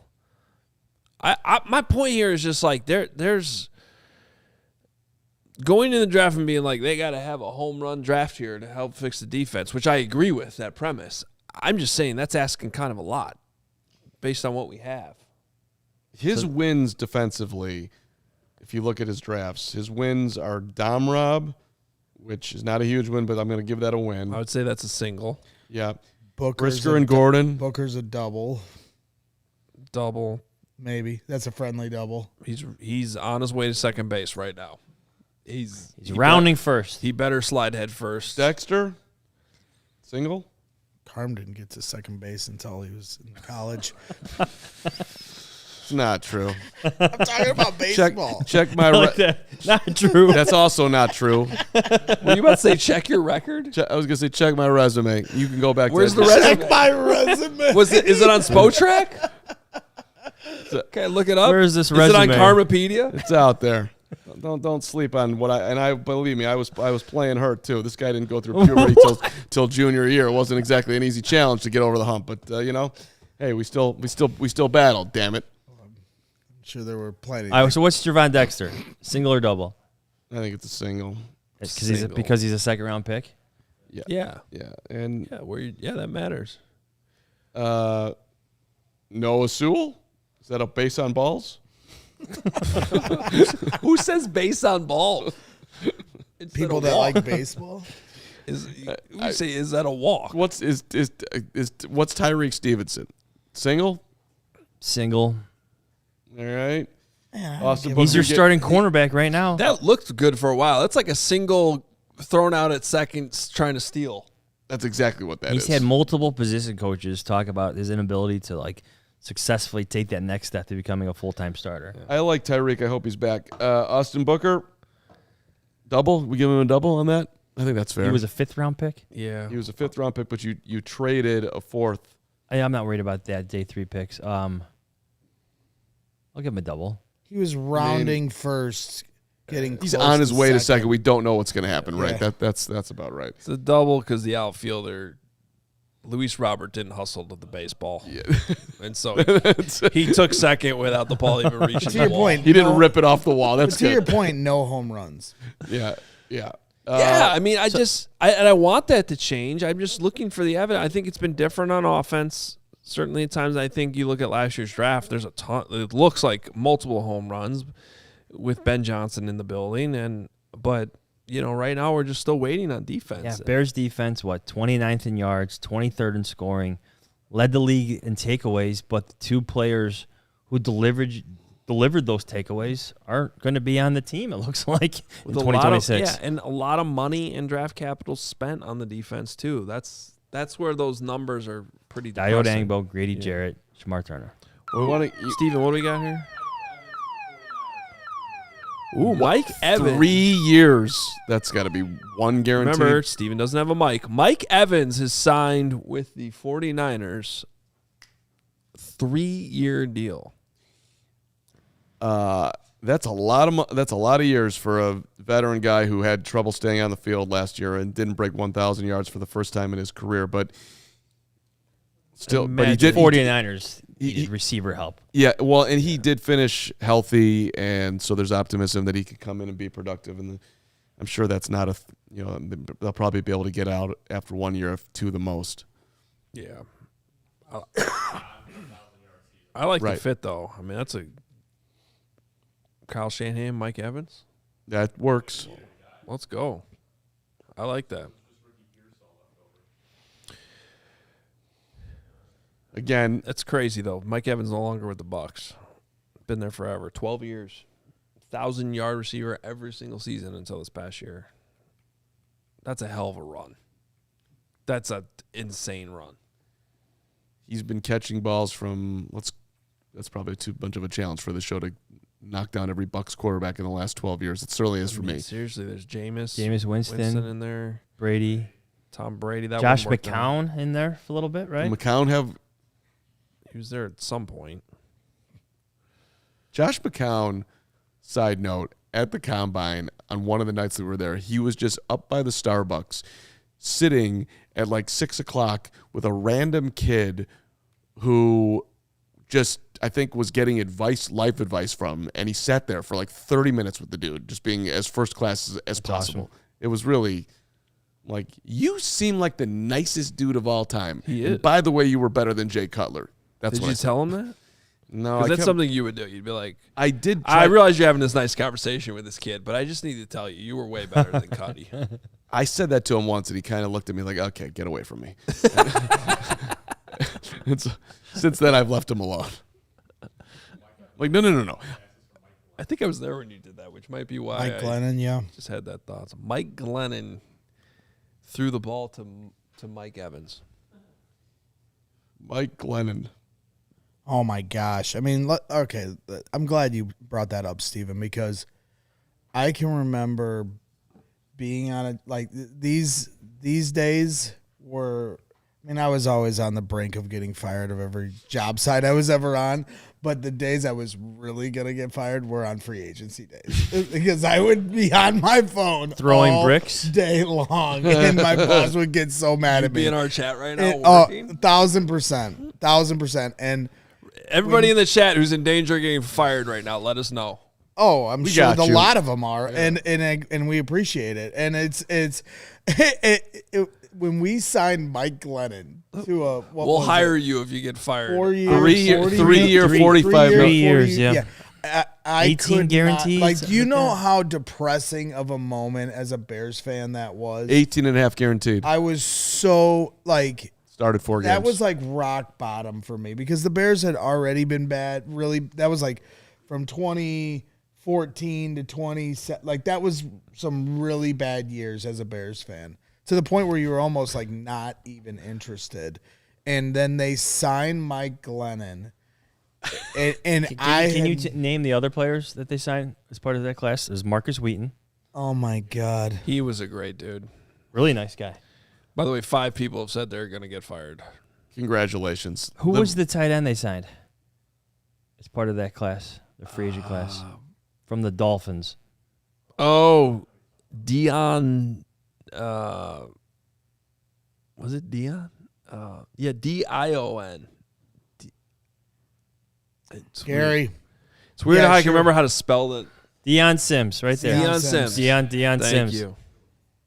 Deion Sims. Yeah, when they signed Mike Glennon, I was Deion Sims so did not think he was upset. getting mentioned And so, today. like to that point, the fact that we finally arrived at an offseason where we're not talking about the head coach, we're not talking about the quarterback, we're not talking about needing the running backs or wide receiver, all these premium positions where big money's flying off the board, and yeah, they're bolstering here and there. There's a big safety splash for Ryan Poles today, so not to sell that short. But, like, it is a different era we are in as Chicago Bears fans. You got to be honest, just listening to you tell that whole story and you're on the negative side, it's like, you got 800 needs. The biggest thing we're doing today is paying big money for a safety. I don't know, man. Well, this is where I go back to, needed circle a back safety. to how we started the show. Yeah, you needed a Well, safety. that's true. They did need a safety. Fair. It's a big, that's They needed big, a lot of things. Agreed. But that's just circling back to how we started the show and talking about, the balance of the next 5 years versus this next year. And I know there's, depending on how they're able to navigate through this, Bears fans want to win a Super Bowl this year. They were on the doorstep of the NFC Championship. So from a fan math, that equals going to the NFC Championship next year. That's the expectation now being set by this organization. And I don't blame fans for that. So We got a linebacker, folks. Your guy, They Steven. got Steven's guy. According to Adam Schefter, Devin Bush coming over from the Browns, 3 years, $30 million, $21 million guaranteed. I like this move. It adds speed. This jives with what I was, kind of hearing on DeMarco Jackson too. I thought they would add another. So ideally, if everybody's healthy, I think you're going to see Devin Bush playing with TJ Edwards, DeMarco still getting out there, when needed, as a Sam linebacker, and obviously can back up all the positions, and he has speed too. This greatly upgrades the speed on the Bears defense, which they were sorely lacking. 4.43 40 at the combine for Devin Bush. Steven's been talking about this guy for years. Can we let Steven come in here real quick and give his Absolutely. why he loves Devin Bush so much? Steven, I'll do the producing. Yeah, I got Slow computer, Braggs. My You best got not to this. mess Computer up the needs game producing. day men's health. if we're Careful, being I'll start honest. booting people from the chat, too. This is dangerous. If you missed that, Greg threatened everybody in the chat that if you don't comply to what he wants to hear, you will be booted. Go ahead, buddy. This is your moment. I mean, what have we been saying all season, all offseason? The one trait the Bears have been lacking the most has been speed. They got speed here. When I mentioned a 4.43 40, this is a guy that he could cover tight ends. He could cover running backs coming out of the backfield. He fits the clearest need that the Bears have. Look at those Lions games last year. They lost both of them. Okay, they were in contention with one of them. The reason they lost those games was because the Bears' defense couldn't keep up with anybody on the Lions' offense. Devin Bush adds an element that the Bears just didn't have this past season. And for me, this is a home run signing for the Bears.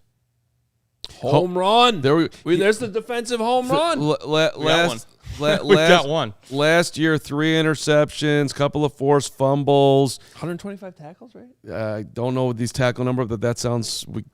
He's coming off his best season of his career, too. Well, he thrived in the Jim Schwartz Brown defense, but you got to remember the Browns up front are a lot better than the Bears are up front. So he's running a little freer than he'll be running in Chicago. There's no Myles Garrett. Yeah, Myles Garrett there's around no him, that's for sure.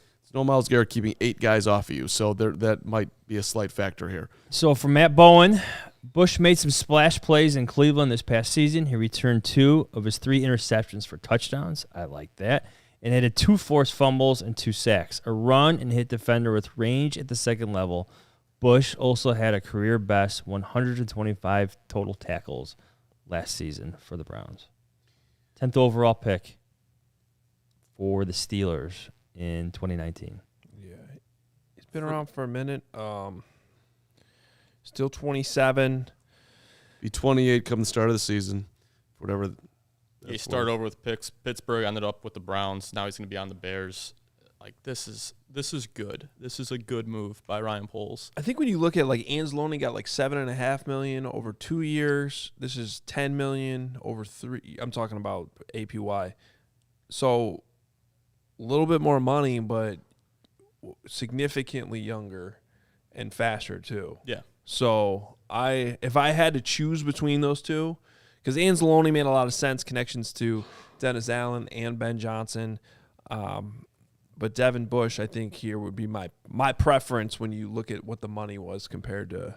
Let's also factor in Ruben Hippolyte's presence on the team. He didn't develop the way that we wanted to see him develop last year. He's a very similar guy as far as the traits are concerned.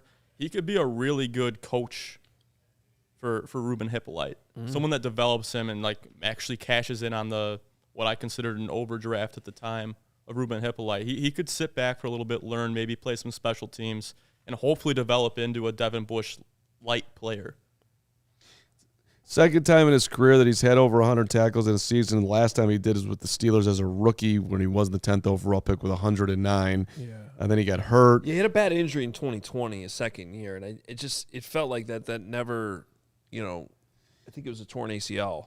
And you never really like to see a player leave the Steelers because they tend to evaluate players incredibly well there. But he had a year with the Seahawks and then the last 2 with the Browns.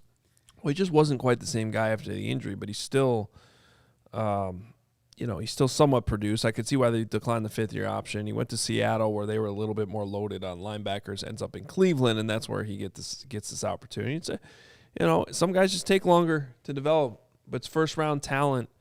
And I think there's a little bit of risk to this, certainly. Like last year was his career year. Yeah, in a walk year. There's no guarantee that he's in a walk year. There's no guarantee he's going to – like that – no one will be surprised if his career is over and you look back and you say, oh, 2025 with the Browns was his, the best year of his career. I mean, it's certainly on the table. So there is some risk to this for the Bears, but I do like the fit. I do like the speed. And I think with the contract, you can squeeze a couple good years out of him. So your starting linebackers, strong side, DeMarco Jackson. In the middle, TJ Edwards. And now you have Devin Bush as your weak side linebacker, your Will. Now, and don't be surprised. I know I've said this a couple times, like, Ruben Hippolyte, we shouldn't dismiss him completely. I think he's still got a chance to contribute at linebacker, compete for playing time. But he's got to get a lot better on special teams if he wants a jersey on game day. Devin also, go blue. I don't know if anybody said that and I missed, but no, and don't ever say that again. Thank you. Yeah, he's a Michigan guy, which we will not hold against him, but that is it's a character flaw, but hopefully he can get over that, the fact that he chose to go there for college and play in Ann Arbor. Look, the defense, let's talk about this. Are they better today than they were at the end of last year? Byard and Brisker gone. Tremaine gone. Devin Bush in. We still probably think Rashawn Wright's probably It's too early to say. I would argue, if anything, they are faster. They are faster. With Gallimore, Bush, and Coby Bryant. I think you're faster at all three levels with those players. Faster and younger, too, right? Faster and younger. Yeah, so it's a little reworking here. I don't think you could look at it, at least right now, saying like they're way up from where they were or way down from where they were. I think they're, is that fair? That's fair. Yeah. So. Yeah, I mean, they're clearly adding for traits. That there's a certain trait they were lacking, and they're getting it. Well, Braggs is saying from the producer seat, talking about leadership. So they are down in leadership. So it's going to be a different room. Who's going to step up? Who's going to be the guy that's going to be vocal here? The Byard thing, that guy was beloved in the locker room. Kevin Byard had a ton of respect. Yep. So, and if you go back in time to guys who had a lot of respect in the locker room when they left and there was an impact, there was a void, you'd go right to Roquan. Not saying that he's Roquan because he's not that level of player, but when Roquan left, that room the locker room was not the same. Well, in terms of like who your defensive leaders are right now, you still have TJ Edwards. He still brings that. That's true. And I think he'll be your Mike Green Dot guy. Yes. Jaylon Johnson is going to be hopefully healthy for the duration of the season. So he's not just coming and going and doing his rehab. He's around in the locker room. That brings you some leadership. And then you have Montez Sweat up front. Those are your three leaders on defense right now. Well, and I would also say this, if just Kyler Gordon and Jaylon Johnson are healthy and actually give you 17 starts next season, that'd be a huge which sounds difference. like a big if. But if they do that, your defense is probably better just on that alone. Yeah, I was sitting down, but you said Grady Jarrett, right? You did not. I did not say Grady Jarrett yet. Like, I know he wasn't healthy. That's a good. But he is. He was a I saw leader. somebody in the chat bring him up. Grady should be mentioned 100%. Hopefully. He is a leader. And Kobe Bryant, He we don't may know not- his has leadership, not- but he just won a Super Bowl. So he's got experience to bring to the Honestly, locker room. that matters a lot. Yeah. I still remember Danny Trevathan being brought in for the same reasons Yes. years ago under John Fox, and that was one thing they highlighted. The Bears at that time highlighted that Super Bowl experience, needing that in the locker room. I think the same thing would apply for Kobe Bryant. The fire alarm going off here. If you can hear that in the background, don't worry, we're okay. That is definitely not a fire alarm. Okay, the air conditioning's The air going off conditioning's close on. enough. I've never heard the air conditioning sound like that ever. Have you ever heard a fire alarm sound like that, though? We have a low-level fire alarm. It's a peaceful fire alarm here at our fine studios. The AC just turned on. 70 degrees today. What world is happening? What? We can't open some windows? Four Seasons. I thought standing on the patio was like, we should have done the show out there. I know. I wanted to. Okay. Remember that one time we did that watch along out there Yeah, and the Bengals. Colson Loveland scored that touchdown? I do. That was cool. Can we do an informal Really cool. chat poll here, Steven? Well, okay. He won't even be able to end the show with how hard the computer is. It's the spinning wheel of death over there. But we're still going? Great. then I won't. Then let's not push the computer limits here and make sure that we stay on the air. But Well, you got some weird well, I photo just or video you want to send them? No, I want to You're get in the last 15 minutes That's of the not show. making it. I want to take the temperature, if you will. Doing another taking the temp. Well, it's a Double dip on the temp. A double dip on the temp, double temp for all the right Heating it reasons. up. Call 4 seasons. I'm just curious. Here it is for you. We can do this. 1 in the chat for you. You love what the Bears did today. 2, you're right there, dead smack in the middle. 3, you're wildly disappointed. 1, you love it. 2, you're in the middle. 3, you're disappointed. To this point, I go 1.5. it's a 1.5er for you. 1.5 because I love it too.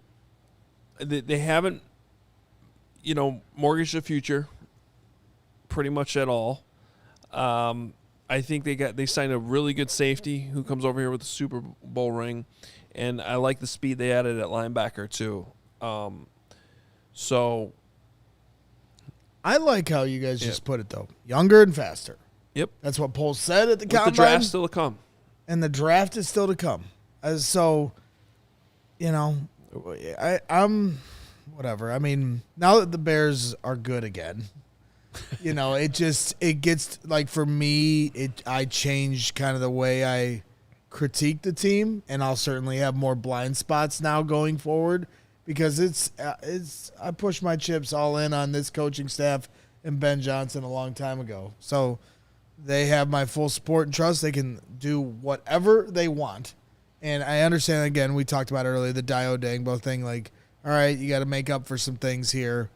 But this team did a lot of stuff in the last 12 months to earn my trust to take this. And, again, to start what I said, to start having their cake and eat it too. Compete to get back to the same spot you were here in January. But knowing that a year from now, and I am not punting on this next 12 months. I want the Bears to win a Super Bowl in the next 12 months. But beyond that, you have an opportunity to stack drafts and go into an offseason next year with a ton of money and another draft coming.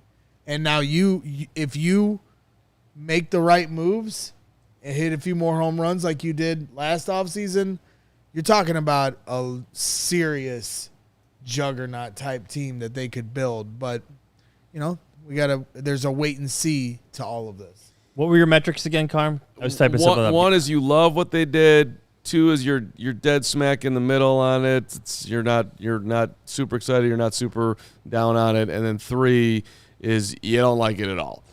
And the majority of the chat is a 2, with the exception of Anofian, who's got a 10, which I He think didn't really understand the assignment. I don't think he missed. I think he means that he hates it to that level. And there's a bunch of 1.5s in there too, to following Hoge's lead.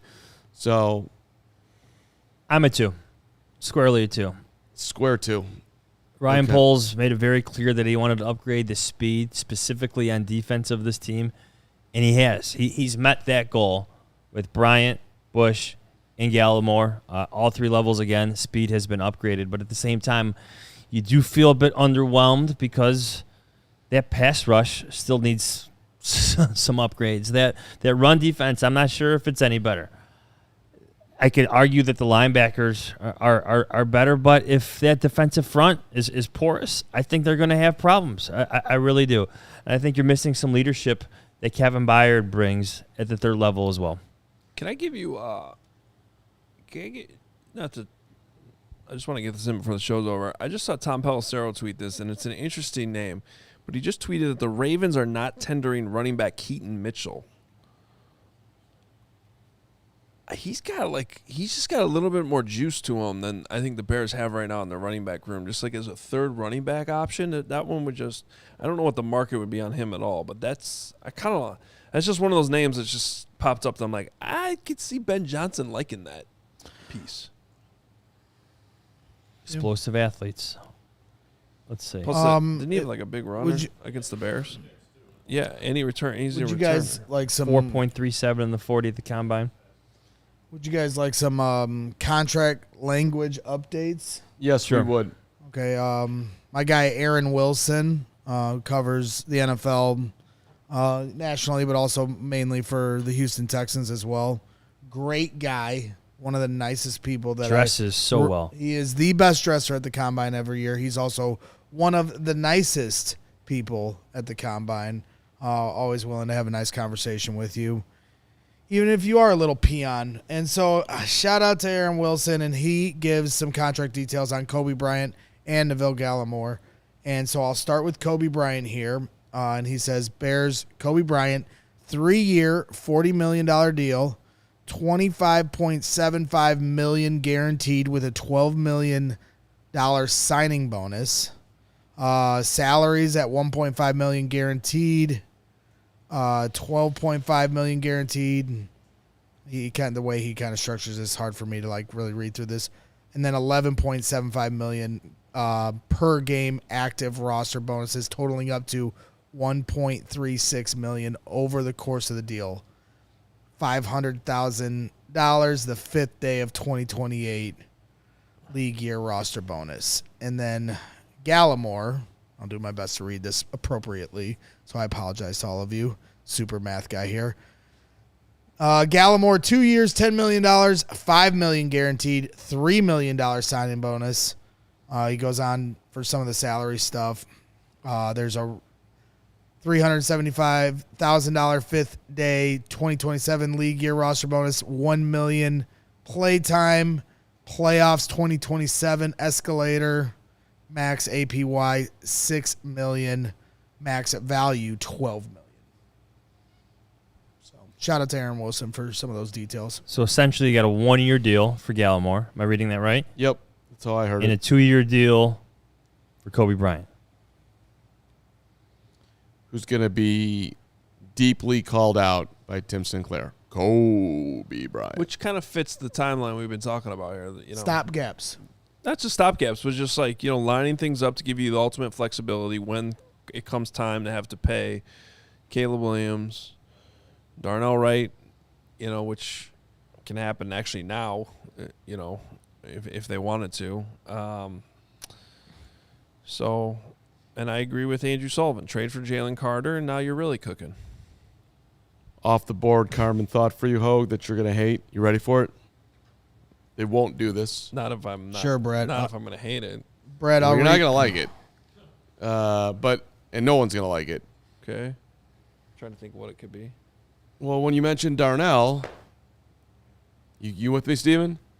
If you're going to say move him to left tackle? Nope. Oh, okay. Say move him and get a lot. Or are you gonna Trade him for Jalen Carter?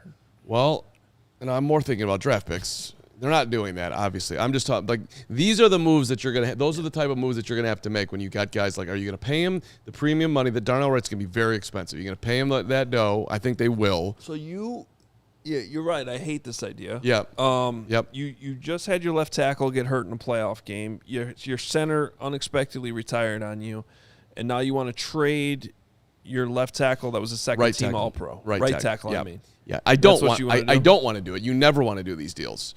But I'm talking about how to make everything work and where you're going and to restock. But they have the flexibility. They have the future financial flexibility to take on that contract. And they 95% will. If you're trying to do what the Chiefs are doing, which is trade your premium guys and get tons for them, restock your roster, like that, Darnell would be a major chip, and you'd have to figure out your right tackle, which would be a major problem. Well, it wouldn't just be a major problem. I mean, they were literally running their offense through Jonah Jackson and Darnell Wright on the right side of that line. Exactly right. Exactly. But I'm just talking about the way they're going about their business.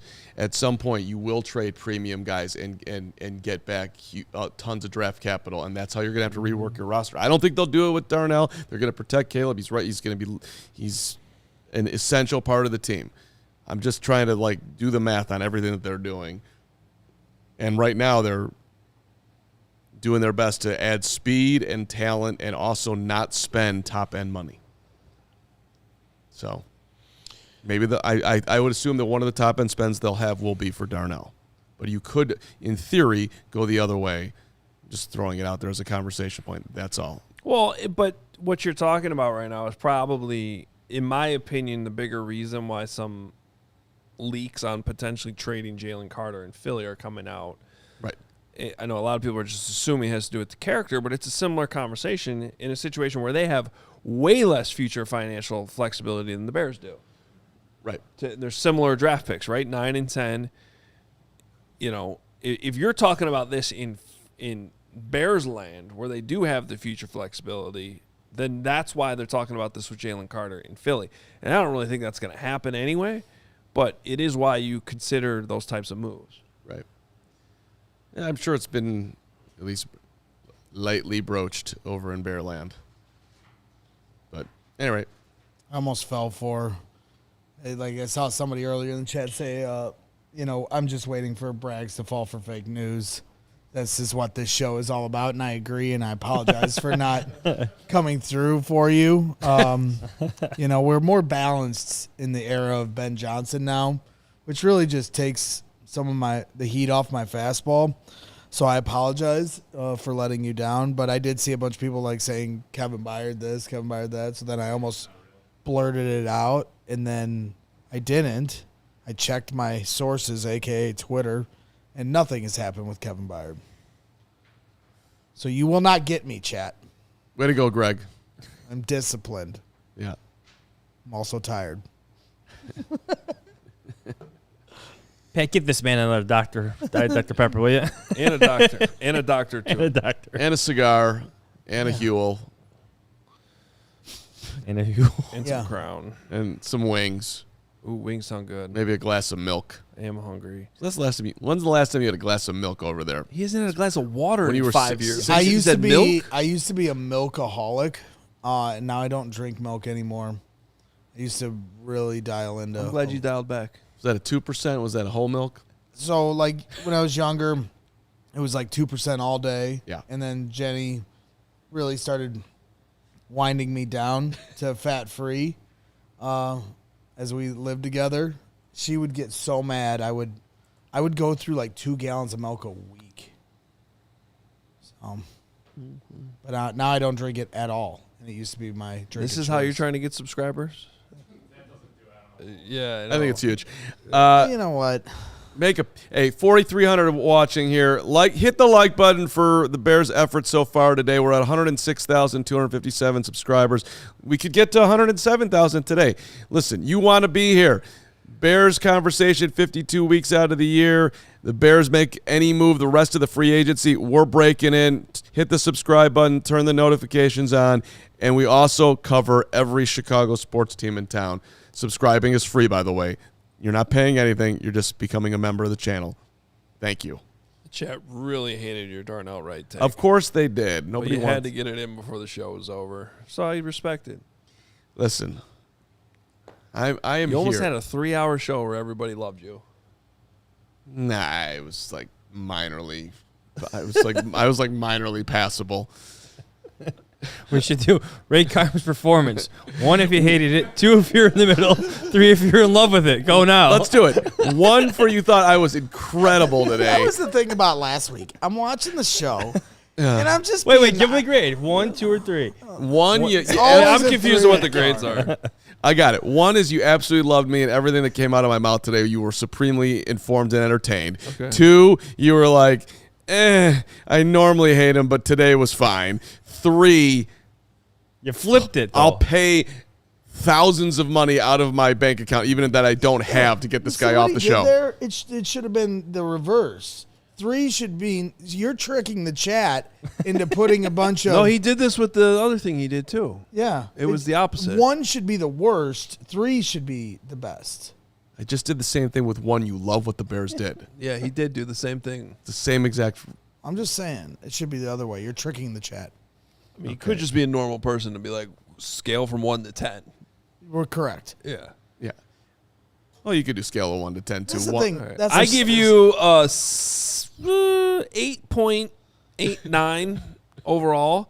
The ads, Phenomenal. 0. Phenomenal. especially for as big a game as he talks with the ads. I've shaped how we do ads at this entire company. Well, He said that with such confidence. But that's the thing when the chat gives him crap about his Darnell Wright take or whatever. Last week I'm watching this show. And I'm messing with him in the chat. And I thought it was pretty clear. I called him, you big idiot. Like, it wasn't going hard. He's yelling at me in text. Don't go at me. I get enough of it from the chat. Yeah. And I'm like, well, yeah, you're on the show saying Tyson Bagent is the best player on the team. You like you kind of As don't. if you're not trolling. Yeah, I mean, I can't. I'm having a hard time drawing any Hey, there's a 4 in there. direct correlation there. My guy Donnie is ready to rock. Listen, shout out Tyson. Keep him around. Enough with that crazy talk. Thank you. But it was an interesting day on that front. Now I'll talk about it with the Cardinals not getting Malik Willis. I mean, that felt like an all-in move for them, and so we'll see what they do out there in Arizona. yeah, because Okay, I didn't see that. Because, if you're able to trade Tyson to the Cardinals and the Bears get what they want out of that, I mean, there is reporting starting to move in the direction that the Bears will get the 2 third-round picks for Ian Cunningham becoming the GM at the Falcons. I don't know if either of you have heard anything behind the scenes on that. What reporting are you talking about? I think I heard Courtney Cronin saying that it's starting to lean back towards that the Bears will receive it. The Bears have just so much ammo for any argument with the league to I gain hope those so, picks. because they need those picks. They need more picks.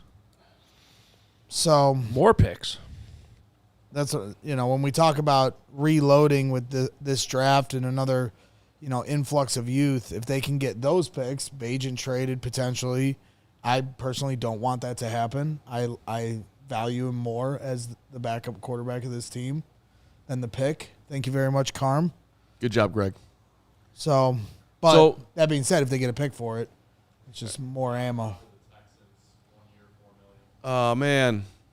I get it. Wasn't a great player. I love Dom Rob. Great Would you like dude. to explain to the whole audience? I'm sorry. What the producer Steven just talked. So Dominic Robinson, We didn't even get an alarm. the 5th round. Dominic Robinson, the 5th round pick, I get it. is moving along as Dom Rob is going south to play for the Houston Texans. Shout out Dom Rob on getting a second contract in the NFL. That's a good job by a guy that was a wide receiver in college turned defensive end, making that transition is completely borderline unheard of. And he just kept on getting bigger and bigger and working and becoming a viable rotation piece. And I'm sure that's what the Texans are paying. I'm sure we haven't seen the money yet. It's not huge money, but Dom Rob has left the building. But up to $4 million for Dom Rob. Good for him. Which is not huge NFL money, but is enormous money for anybody else doing anything in life. So congrats. Breer just tweeted out some numbers on Kobe Bryant's contract. $12 million signing bonus, so that'll get spread out $4 million per year, and $14 million in cash. 2026. If I'm doing that right, that means his cap hit would only be $6 million this year. Do it again. I'm sorry. One more time. If he's getting a $12 million signing bonus and $14 million in cash in 2026. Okay. You know, we'll have to see. That math is right. Yeah. So not taking up a ton of cap space, which is kind of what I thought this year. Keywords here, 2027 is fully guaranteed. Yeah, $12.25 million fully guaranteed. So that could be talking like a $16 million cap hit next year. It always comes back to pay you. Yep. Oh, I'm sorry. Gary Ross says it's 6.043. Way to go, Gary. Hell yeah, Gary. You Get know- him. Gary's been on fire. Minus when he hasn't been on fire, but overall he's been on fire. You're on fire, Gary. Oh, that was good. Let's end the show. Gary was on Friday night. He was getting after it. On Saturday night, he was getting after it. What does that mean? That means he was talking nonstop football, and nobody is in our Discord more than Gary. And I'm like, sometimes you gotta take 10 minutes off from it. Not Gary. Yeah, I mean, he did say Anzalone would be that the was- first signing, so he struck out there. He said the Bears were going to sign Anzalone. Yeah.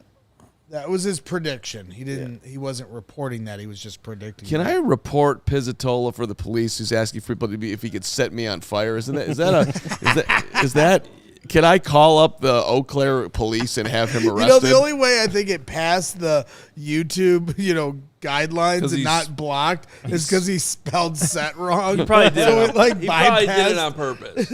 it bypassed, the guidelines of the chat. I mean, I think that's an arrestable chat. Somebody should go arrest that guy and let him sit It's there. not great. Let him I sit. love Pizzatola. It sounds like great content. It would be our most viral video. I don't want to see that. Jeez. HR. I'm not saying we should. I'm just saying it would be our most. That's an undeniable fact. You know how many Bears Twitter people would retweet that? Pizzatola said it's worth the jail time. Yeah, there we go. It doubled down. That's at least a 6-year sentence. So somebody up there in Wisconsin arrest this guy. All right. Are we stopping? We're stopping. 3 hours plus. Yeah, let's see. Yeah. We know what's going to happen. As soon as we end it, something will happen. All right, Doug. Lots of other things. $2. Is Chauncey Gardner-Johnson still an option? Yes. I don't see why not. Yeah. Don't see why not at all. Honestly, and I enjoyed him here, but I hope he isn't because Greg talks about him like he's Ronnie Lott. You love C.J. Gardner-Johnson. You really love C.J. Gardner-Johnson. You're almost in the family. You might be a distant cousin of the Gardner-Johnsons. I think he's. I think with some of the I'm going to bet he's not back. yeah, I'm kind of gonna bet he's not back too. Well, speed isn't, his thing. And I know that. Right. I'm just saying, I thought he. And you're brought up- hoping Kyler Gordon is healthy, and if he is, you don't need C.J. Gardner-Johnson. But you can't operate Yeah, but you can draft another guy. Bear Down Omaha, $2. Love that guy. Poles needs to hire pace just to draft D lineman. Not a bad point. 5th round D lineman. Has he gotten a job yet? I don't think so. Okay. Bring him back. Eddie Goldman, Leonard Floyd. Who else do we have on that list? Bilal Nichols. Bilal Nichols. That was a home run 5th round pick. Mm-hmm. Okay. Remember when Eddie Goldman was good and then became the worst player in the history of the Akeem Bears? Hicks' pace is the most notable move. Akeem Hicks was a great signing. It's a grand slam. Traded for Khalil Mack. You know the Khalil Mack has made the most money of any edge in the history of football? The most money of anyone. Well, he's very good, and he's playing He's a at Hall a of good time Famer. to get paid a lot of money. The cumulative dough, the most ever. Khalil Mack. Q Harlan, $10. Mike Glennon, when the Bears signed him, I was distraught. My friends asked me for something positive about it. I said, I'm 6'5". I'm positive Glennon is taller than me. Q Harlan is 6'5"? That's definitely ups the average of our chat. You're keeping That was track of such the an height of our awkward chat? year. Well, Q Harlan could be our center. 95% of the people in the chat don't even have pictures of themselves. How are you tracking the height? By who comes to our events. Oh, okay. Bragg's busting out his Shady Rays Shady out of Rays. nowhere, ready to go to bed. Those are Shout out. nice. Joe Henschel, my guy. Joe, guy, hope you're Joe. feeling better. Sorry we missed you in Indy. $2. Work from home today, so no risk of getting fired. Congratulations to Joe. Very good. Good work at home call. day. Yeah, there we go. Marlon Harris, $5. McCown was not better than Cutler. McCown played the worst defenses in the league during his stretch. You should talk to the wide receivers on that team while McCown was playing and while he wasn't playing and rethink your life process, He Marlon did Harrison. turn that stretch, regardless of who they played against, process. into a new deal with the Buccaneers. How you get an argument with somebody in 2026 about McCown and Cutler and tell them to reevaluate their life. Imagine 10 years from now on the CHGO Bears podcast where you're still arguing about hypothetical Bagent. He'll be a 3-time Super Bowl champion at that point. And you will be apologizing, although you've done a pretty good job. $5 from Sam Galoy. With Linderbaum going to the Raiders, you meant Las Vegas, not Oakland, should the Bears consider calling for Powers Johnson to see if he's available? Played well his rookie year. Well, we talked about that they're apparently sliding him over to guard. And I saw reports that, it's just reports, but they don't have interest in trading him. But reports are reports, don't mean anything. All right. Yeah. That was a fun 3 hours and 13 minutes. We will go eat our lunch and come back in 20 minutes when they make another move. Crystal, $20. Thanks for the coverage. Just sending in some love and chat. Do better. And hit the like button. Love you guys and always bear down. Yeah, listen. If you don't listen to us, listen to Crystal. Hit the like button on the way out. Crystal was absolutely phenomenal last week, showing up for the final Cat home game against Purdue. Cat should have won that game. Blew it. But they didn't. John Franklin Myers, 3 years, $63 million to the Titans. What's the longest deal we've seen this today? 4 years? A lot of 3-year deals. 4 years, yeah. 4 years. But that's like a re-signing. Right, Okay. we have not seen, I don't think we've seen any 5-year deals, and there's been a ton of 3-year deals. Which are usually 2-year deals. For the record on that one, I do like shorter, higher paid deals. Thank you. I am now officially That in is need of the a break. record. That is in the record. Can I just Thank say, you. You could end the show I thought if you need a break. All right. So we had a great time, and as Hoge said, we might be back in 5 minutes if something else happens. But if not, we'll talk to you tomorrow at wait 1 a regular minute. time tomorrow. What? the chat's doing stuff. Like what? They might just be messing with me. Okay. With Tremaine Edmunds. Do some checking, Patrick. Oh, we don't need Gary to stay Ross, Gary Rappaport. All right. Well, the Tremaine Gary Edmunds. will have the after show. It'll be Braggs and Gary Tremaine Edmunds. after dark. No, Braggs and Gary after dark. Nobody. Edmunds to the Giants. 3 years and 36 is what. Yeah, they did. Okereke out. Edmonds in. 3 years, 36. Oh, shout out Brett Jackson and his efforts today. That guy's phenomenal. Huge fan of the show. Loves you, Hoge. Who does? Brett Jackson. I like Brett Jackson. Long-time WGN Shout guy out Brett watching the Jackson. show. $23 million guaranteed. He does not think you're very bright, but Giants he wouldn't- loves you none the same. Ooh. The Giants. Brett went- Jackson. Okay. Enough about Brett Jackson. Can I just say? Why that- couldn't they get a? I'm almost surprised they couldn't get a late round pick with that contract, with the Edmonds contract. He signed 3 years, $36 million, $23.7 million guaranteed. You could have given up what, like a 7th round pick to have him for 1 year, $15 million? Guess not. That's a little surprising. This league is weird. You just dunked on polls on the way out?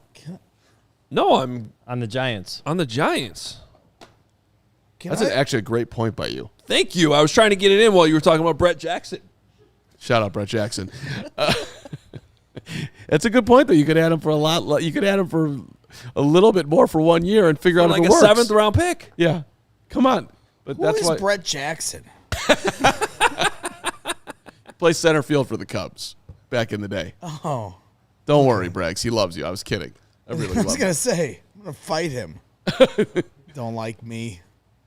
You wouldn't be. I don't. I get it. You I wouldn't be- mean, there's nothing like sitting on a show for 3 hours and We can seeing- go? Okay. I'm going to go eat lunch. There's nothing. Sometimes you There's just have nothing You wanna quite stay? like. Yeah, get out of here, you guys. Me and Carmel wrap this thing up. The show's lagging anyway. When he hits the end button, it'll take another 15 minutes. So let me just. Now that we're doing like a 3+ hour show, I figure I'll bury this here at the back end. But there's nothing quite like doing 3 hours and seeing on camera just how fat I look. I don't think I could get a Why bigger. don't you get up and walk over here and just shake it? I don't think I could get a bigger laptop screen to cover just how fat I am. And it's not stopping. And I appreciate everyone in the chat that points it out to me. It's a reminder. It's a reminder of how I need to wake up and start working out. And it's just You look like a flop, It's getting worse by the day. Oh. We all silly like the mayor.